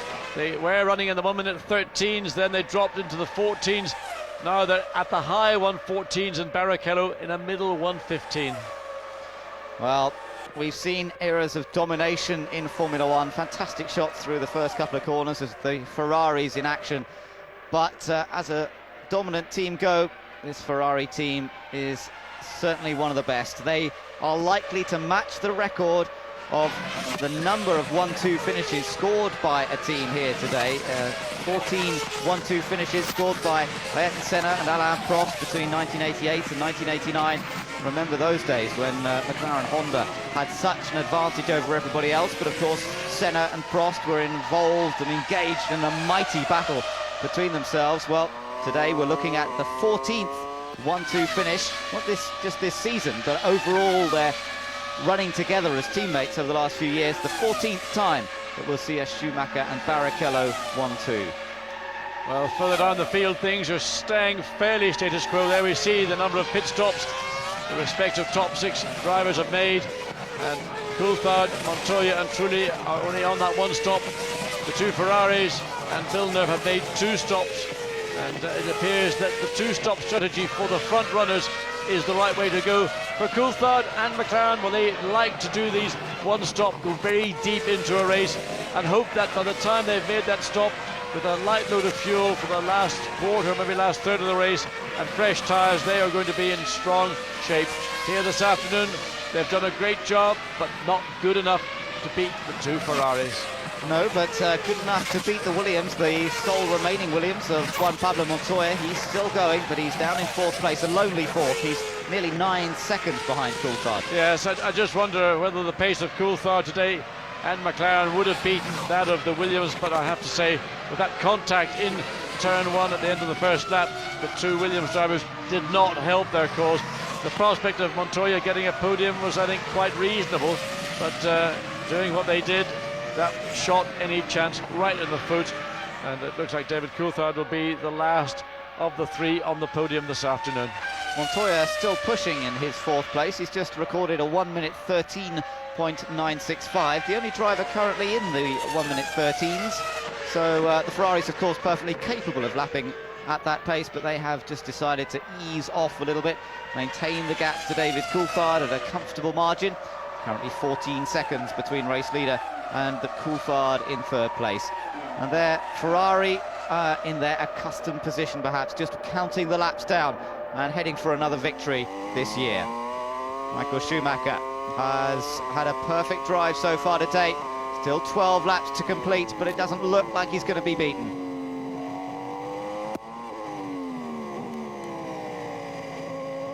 And let's just ride with him a second.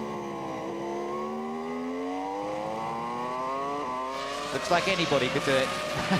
Well, the car is just such a fantastic car, but believe me, it is not as easy as these stars are making it look. Even a car like a Ferrari in the hands of somebody inexperienced or not even talented, it would be no easy task. Well, we were watching the battle between Jenson Button and Nick Heidfeld, but if anything, the gap's opened up. A bit of a slow lap last time around from Heidfeld. Whether he encountered some traffic or just made a mistake somewhere, he has lost touch a little further with Jenson Button.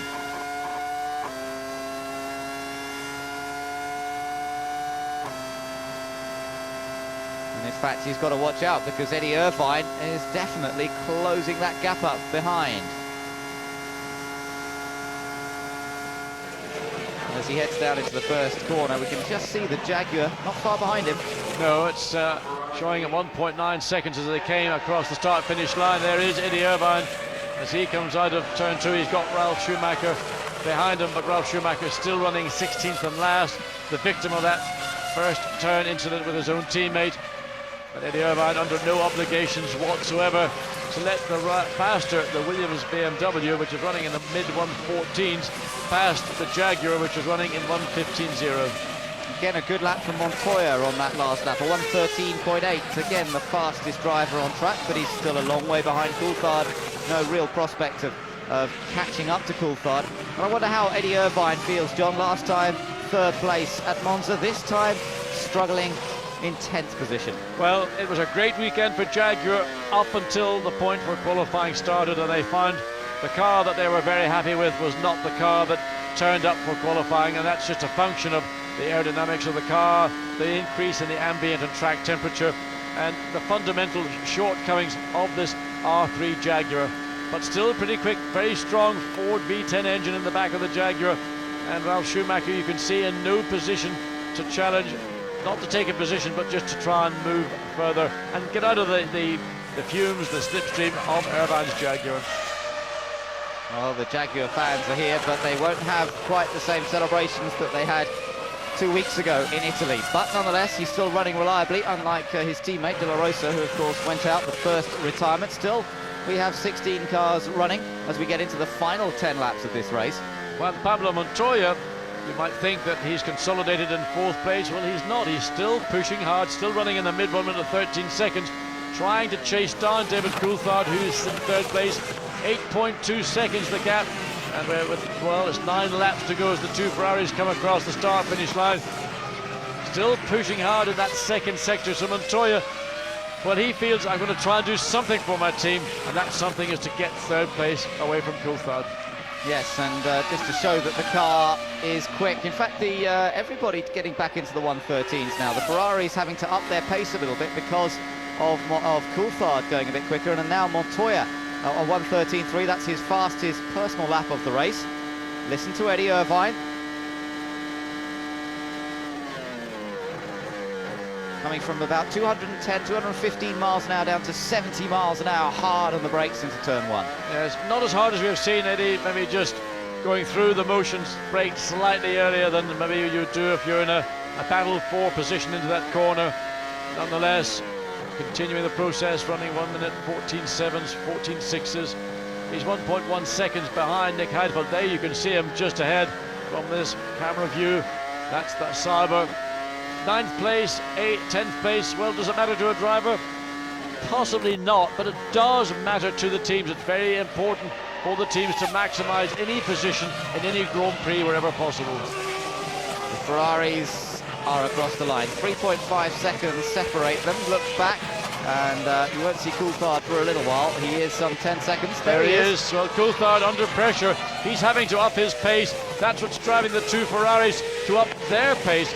But David Coulthard, there's Juan Pablo Montoya, 7 seconds. So Montoya by the lap is taking, well, on that last lap, he took over half a second out of Coulthard's 3rd place advantage. So let's just watch Montoya for a moment, because there's no doubt he has been attacking lap after lap just recently, and the Colombians don't have a great deal to cheer about. If they saw their man get onto the podium, well, they'd be over the moon, as everyone knows how tough it is to beat the Ferraris. But at the present moment, he has a 7-second gap to David Coulthard to work on. There he is in the background.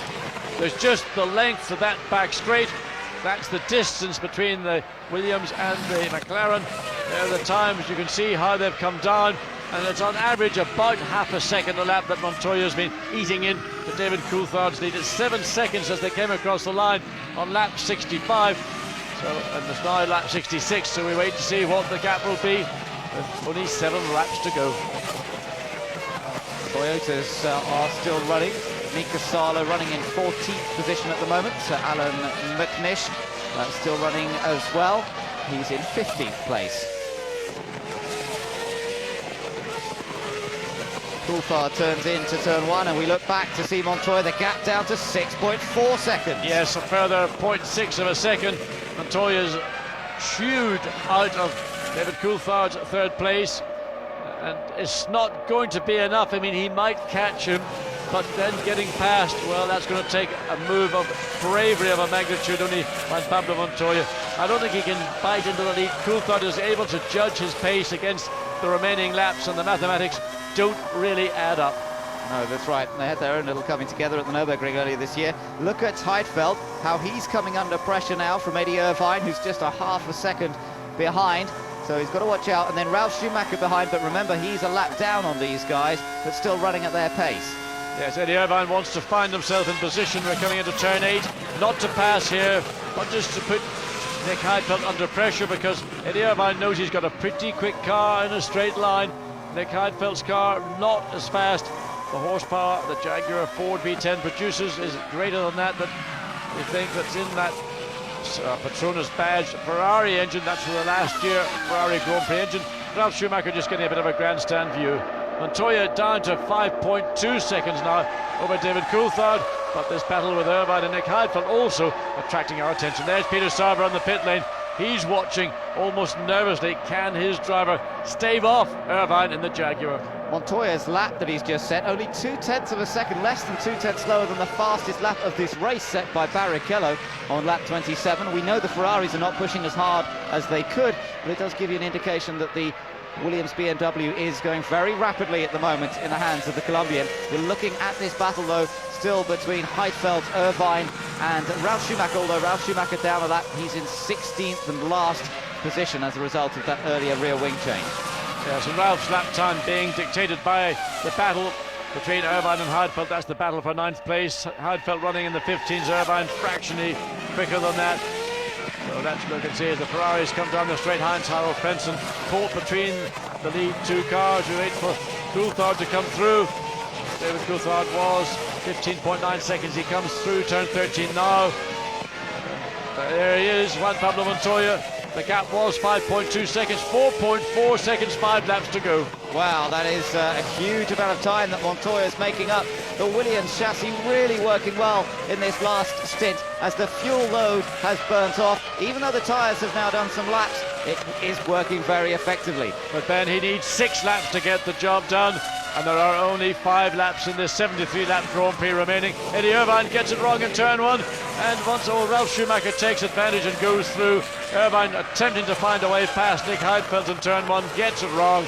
So Ralf Schumacher said, okay, I've had enough fun and entertainment from you two guys. I'm going to go through. Eddie, you can sort your own problems out.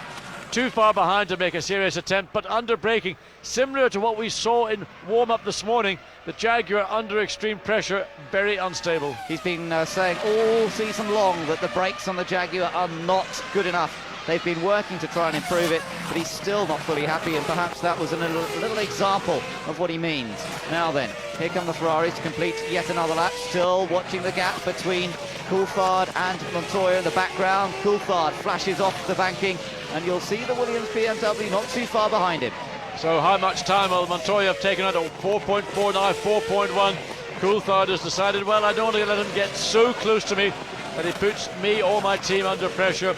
So Coulthard upping his pace. Juan Pablo Montoya still pushing 100%. That's why he has so many fans, because of the way that he attacks, because he is such a racer. But to beat this man, the ultimate racer, well, we've still got this battle. This is Heidfeld versus Ralf Schumacher. Ralf, again, not for position, remember, but he still wants to move up through the order if possible. And Heidfeld, if I were you, I'd just let him through. There's not much point in letting him and fighting it too much. Well, I don't think he will do, because he's got a car between himself and Eddie Irvine. Irvine's not going to pass the Williams on merit or on speed, because, well, there's not very much that he's going to manage to do with Ralf Schumacher, so that's a great buffer. So Heidfeld will want to keep Ralf Schumacher behind him for that reason alone. Our top 6, still the 2 Ferraris, then Coulthard, Montoya. It looks like Renault and BAR Honda will score points. Truly 2 points possible for 5th place, 1 point for Jacques Villeneuve in 6th place. It will be only the 2nd time this season that he's managed to finish in the points. And that battle between Jaguar, Honda, Jordan Honda and BAR Honda, well, it looks like Jordan are the team that are losing, along with Jaguar, and BAR are the ones that are picking up. Fisichella's 23 seconds behind the Honda-powered BAR in his Honda-powered Jordan. Tony George, president of Indianapolis Motor Speedway, must be happy with the day that has seen beautiful weather conditions. I'm sure he would have liked to have seen a bit of more of a challenge to the Ferraris, but what a display they have put on here this afternoon. He will be waving the checkered flag to end this race, and we're not too far away now, under 3 laps before we see that checkered flag, and Michael Schumacher continuing to break the records as he looks towards his 11th win of 2002. Here we go, just 2 laps to go now as he crosses the line. Barrichello has just relaxed really and let the gap settle down at around 3 seconds. Maybe they will close up together for a little formation finish. Nevertheless, behind them there is still a race for that final podium position. Montoya was 3.8 seconds behind as Ralf Schumacher starts to have a little bit of a battle, an unnecessary one in reality, but maybe just alleviates the boredom that Ralf has had to deal with through that contact at the beginning of the Grand Prix. Yes, that's still to be resolved, and who'd like to be in the Williams garage when both Montoya and Ralf Schumacher make it back? I would. I want to see the war that's going to take place.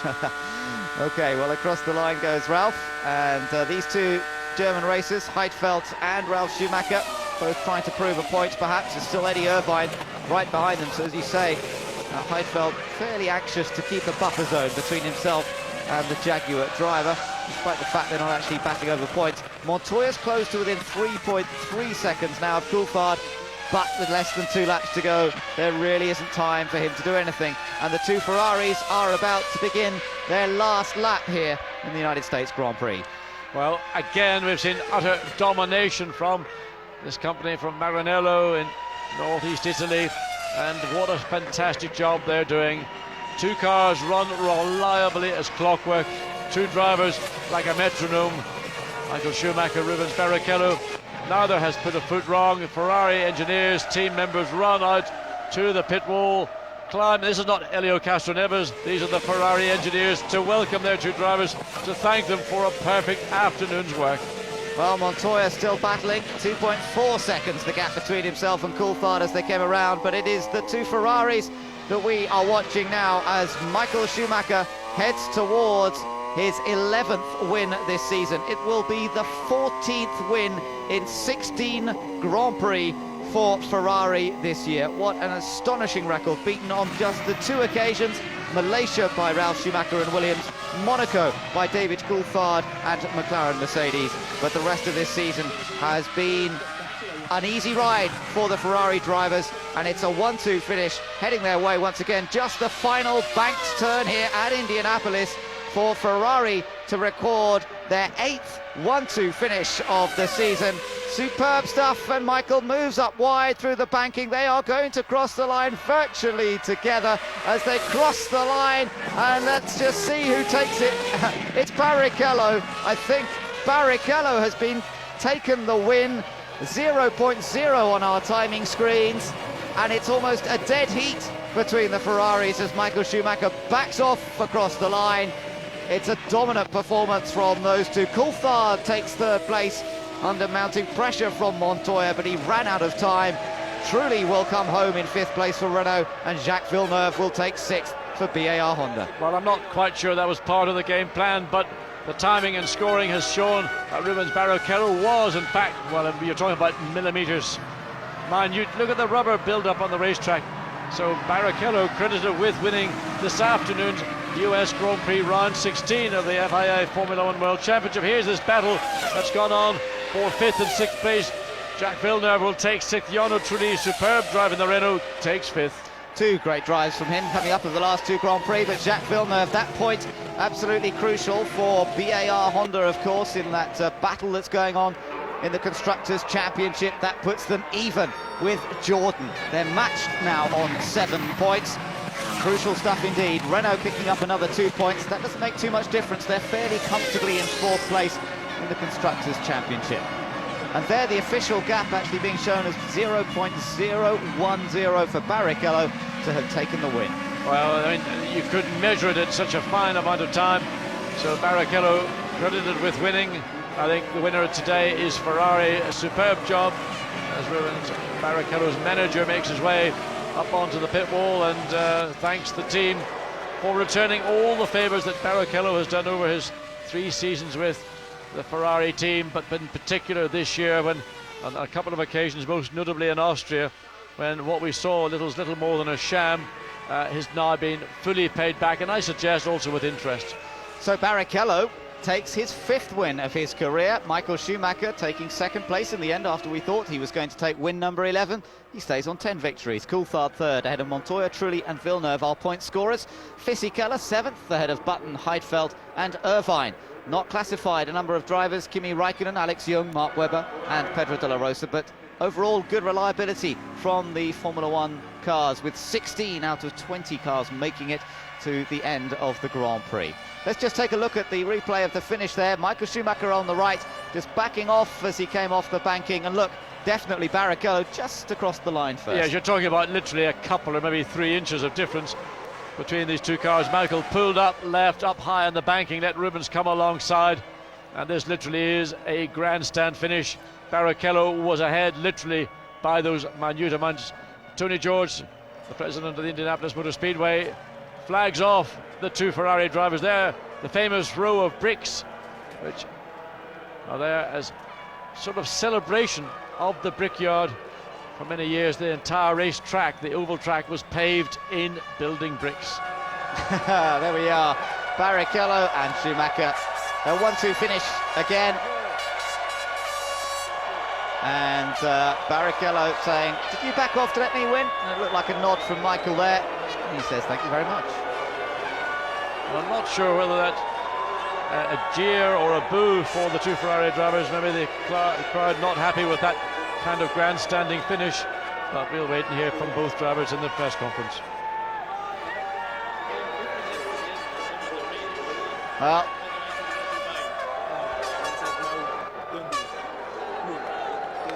he's moving the camera out the way. Oh, I wish we could have heard what he was saying there. Well, I think he's explaining to Rubens what it's all about. I'm not convinced that that was maybe the smartest thing that Ferrari could have done, but I think the fans would like to have seen Michael Schumacher win, because he was the man that did dominate this afternoon's US Grand Prix. Nevertheless, David Coulthard joins 2 Ferrari drivers, and they will very shortly go up. And just trying to hear, there's a bit of a jeer, they're not happy about it. Yeah, well, it sounds like it may well have been Michael's decision to do that. Look at the Constructors' Championship. This is what's getting quite entertaining. Not so much the top 6 or top 5, but the top 6 and 7. BAR Honda, Jordan Honda now tied on points, on 7 points, worth a huge amount of money as to which position you finish in the Constructors' Championship, remember. So that's a battle that will go all the way to the final round at Suzuka in 2 weeks' time. But today, it's been another story of Ferrari. David Coulthard fought valiantly, and I have to say, a great effort from David Coulthard today, a beautifully driven race. He snatched that 3rd place in the dying seconds of qualifying yesterday. He was flawless in the race today. Ben, there's a bit of confusion going on. I've just been listening to Ross Brawn on one of our other channels, and being asked about whose decision it was to let Barrichello take the victory, and I'm not convinced that the pit lane and the pit wall were fully aware of what was taking place, and I think that, well, it may have been a very generous decision, as we've seen from other drivers in the past, Ayrton Senna, for example, many years ago with Gerhard Berger. So I'm not sure this was maybe quite as orchestrated as we might have initially thought, and maybe this was Michael's big thank you to Rubens. Well, maybe. Of course, Rubens won last time out at Monza, and that means he now takes back-to-back victories.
So the Brazilian national anthem, followed by the Italian anthem for Ferrari. And Rubens Barrichello can celebrate victory in the United States. Michael Schumacher won here in 2000, and Michael Schumacher let Rubens Barrichello win in 2002. Rubens hoisted above his head. The Brazilian fans are happy. Maybe not everybody else is.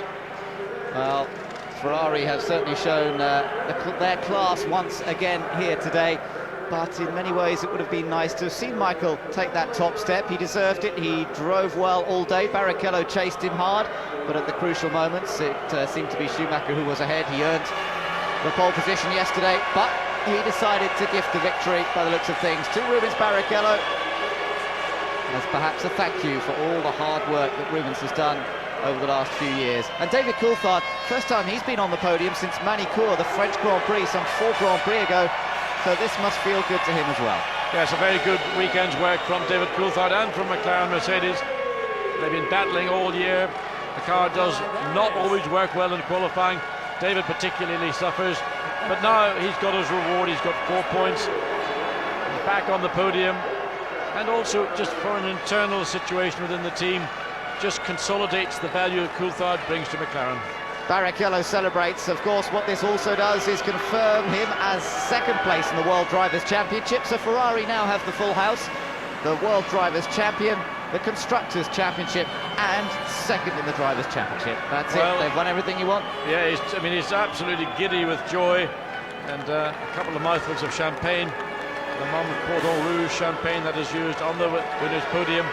No doubt will be straight into the old blood system, and look forward to hearing from Rubens, Michael and David Coulthard when they make their way into the press conferences, and hear maybe from both drivers, probably more from Michael than Rubens, what went on and that final corner and the run down to the flag. Paolo Martinelli joining Michael Schumacher and Rubens Barrichello up on the podium. The man responsible for the engine program at Ferrari and has done such a sterling service over the last couple of years, providing Ferrari with the motor that has certainly shown itself to be the match of Mercedes and BMW, and with the chassis that is the match of everybody else in the pit lane as well. That explains their dominance throughout this season. Rubens Barrichello absolutely over the moon. It's not often in recent years that we've only had one Brazilian competing in a Grand Prix, but it doesn't matter. The Brazilian has come through to win, and many Brazilian fans enjoying the moment. Rubens Barrichello then, the winner here at Indianapolis, and Ferrari having now taken 2 out of the 3 victories held on this Indianapolis Grand Prix circuit. It's always going to be tough to beat them. Last year McLaren managed it with Mika Hakkinen. This year David Coulthard fought, but they really had no answer for these two. No, and again, just catching up with Patrick Head, the technical director of Williams, just discussing that incident in turn 1 between Ralf Schumacher and Juan Pablo Montoya, and his view was that it takes 2 drivers to have an accident, but it is wholly unacceptable to a team, particularly a team at the level of Williams BMW, for both drivers to get embroiled in an incident like that. And certainly the pace at which Montoya ran in the last third of this race clearly was plenty of pace to be on the podium with the 2 Ferrari drivers, and that loss of points to Williams because of that incident in turn 1, well, the drivers will know about it, and they will not forget about it. Always the danger, though, perhaps, John, it's that contrasting philosophy between Ferrari and Williams. Williams like to have 2 drivers racing against each other, not applying team orders. Ferrari take completely the opposite view, perhaps to avoid exactly that kind of incident. Well, I think what occurred was the difference between a rock and a hard place. Neither driver prepared to give way, and I think that within the Williams team they do breed this culture of drivers not being teammates in the normal sense. They do breed individuality, but they paid the penalty for that breeding. Barrichello confirmed as the winner here at Indianapolis by 0.011 of a second. David Coulthard, 3rd place for McLaren Mercedes. Montoya, after an eventful race, especially in the early stages, then settled down, caught Coulthard towards the end but ran out of time, with Trulli running 5th and Villeneuve 6th. Fisichella frustrated out of the points despite a good race driven by him. Jenson Button, after a poor qualifying session yesterday, moving up to 8th. Heidfeld and Irvine completing the top 10. Takuma Sato getting another race finish under his belt. That will give him some more confidence as he heads towards the final Grand Prix of the year on home territory at Suzuka. Hannes Frentzen, Salo McNish and Ralf Schumacher, the other finishers to today's race. But as we said, a good level of reliability shown by the teams this weekend, with only 4 retirements during the course of that race, all mechanical retirements. Both Minardi sadly going out. Kimi Räikkönen with fairly major engine failure once again. He seems to have had that on several occasions. And Della Rosa with the most dramatic engine fire of the day, and a bit of a barbecue created by the Jaguar. Well, Ferrari adding yet another trophy to their massive collection that they have taken this year. Let's go and join the drivers now for the press conference. What a fantastic finish to the third SAP United States Grand Prix at Indianapolis Motor Speedway, right on the line. Rubens Barrichello for Ferrari, Michael Schumacher second, and David Coulthard third. It's very hard to choreograph a finish like that, 0.01 of a second. Rubens, was that planned or was it a mistake?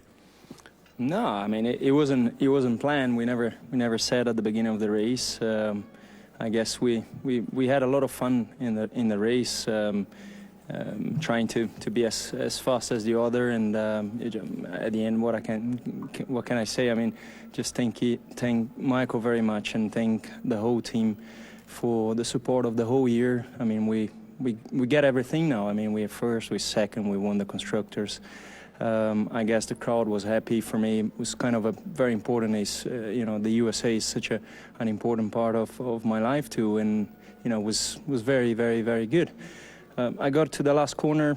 I didn't know what to do, and nothing has been said. I think, you know, Michael was just very kind to, you know, let us finish equally. And I guess I pointed a little bit in front, but it's you know, what can we say? I mean, it's just I think it's 0-0 now. We're just having a lot of fun together, working together, and having the car in front of everyone. Well, it certainly sent the crowd wild. Now, in 2000, you were 4th overall. Last year, 3rd overall. This year, as of today, 2nd overall. You looking forward to 2003? Very much. I mean, I'm a happy man inside of the team. We work well together. We work very well together with both test drivers. We work very well together, and I think we built a fantastic team. I mean, yeah, I'm looking forward, but that doesn't mean that it's going to be better or worse. We just have to enjoy life, and I'm enjoying very much. Rubens, thanks very much. Michael, so it sounds though it was your decision to try and get, was it a dead heat? Did you want to get the ultimate precise bit of driving? Or did you intend for Rubens just to get in front? Maybe. I mean, we have so many records done this year. I think there is one, what is the closest finish? No, but in all honesty, I think we're such a great team together, Rubens and myself. We work very hard. We have a fantastic team, and we have always supported each other. And today, I thought it was a good opportunity to go equal over the line. We tried, and we failed by a little bit. You didn't fail by much. That was the closest ever finish, 0.01 of a second. Now, you predicted yesterday that it would be a close race here, not just between yourself and Rubens, but also with perhaps McLaren and Williams. It seemed McLaren really raised their game today and got right up with you. Yeah, that was expected, to be honest. And if you see the gap, it's just over about 10 seconds, not even less than 10 seconds in the end of the race, which shows that it was a tight race. I think the strategy we used, 2 stops in the end, was supposed to be by about 10 seconds faster. But would we have been stuck behind, then our strategy could have been a problem. So all in all, we did the right thing at the right time. We had the right car, and our guys did the right strategy for us. Thank you very much, Michael. David, when you closed up at half distance, you had yet to come in for your only pit stop, but you were right behind the Ferraris. How did you reckon at that stage you might be able to get past them? Well, there was a lot of traffic at that point. You know, it's incredible. I've never seen so many cars that have to be lapped. So in actual fact, I think it helped that the Ferraris were going through the traffic first of all, and that helped clear a little bit of space for me. But clearly, the fact that I was already a stop down, and realistically, it was a case of just trying not to lose too much time there and make sure that I could keep with the 3rd place. Now, you're pressing hard right to the finish, but with Juan Pablo Montoya closing in on you, but you couldn't afford to back off because I would have thought the knowledge that Kimi Raikkonen's engine had blown must have made you want to lift your foot just that little bit off the pedal. Well, in actual fact, we changed the strategy on the engine, and I was driving to protect the engine for the last sort of 20 laps of the race. So I think our pace could have been quicker, but you know, we weren't going to beat Ferrari, and it was just a question of finishing in front of Williams. So you know, just a precaution because of Kimi's problem, but nonetheless, I think we can take a bit of a boost from this weekend because we've taken a little step forward. David, thanks very much. Back to you, Rubens. The crowd here has been absolutely fantastic, as you said. Next race, Suzuka in Japan. The crowd there also very excited, but rather different. Well, it's a different place, but you know, for the Brazilians, I would say has always been quite good. I mean, Senna was there here in Japan, so you know, I have a lot of good Japanese tifosi, and it's going to be good to go there, and the car working fine. We hopefully we're going to have a very good race for Bridgestone, which I guess is the most important right now. Indeed. Thank you very much, Rubens. Now, Rubens and then Michael, if you'd like to talk in your own language. Thank you. So, how did you make of that, John, with Michael Schumacher's reaction? Do you feel that he was trying to let Rubens take the win, or did he miscalculate? Well, I think Michael's response to the question pretty much gives you the answer. I think Michael made a decision, and whereas back in Monza, where Rubens won, that was a win in a sense that was based on merit, because he went for a two-stop strategy, Michael went for one, and it worked to the advantage of Rubens, and once they then completed their second round of stops, or Barrichello's second round of stops, it was status quo. Here, it looks to me like this was a personal gift from Michael to Rubens, and it's also maybe a statement of the working relationship that Michael and Rubens have, which is not often the case. We look at Williams right now, you've got Juan Pablo Montoya and Ralf Schumacher, and I'm sure you're going to have to get a referee between the pair of them to pull them apart. So to have that type of harmony in a team is very valuable indeed. I think it was very generous of Michael, because he won the race, for my opinion, on the road.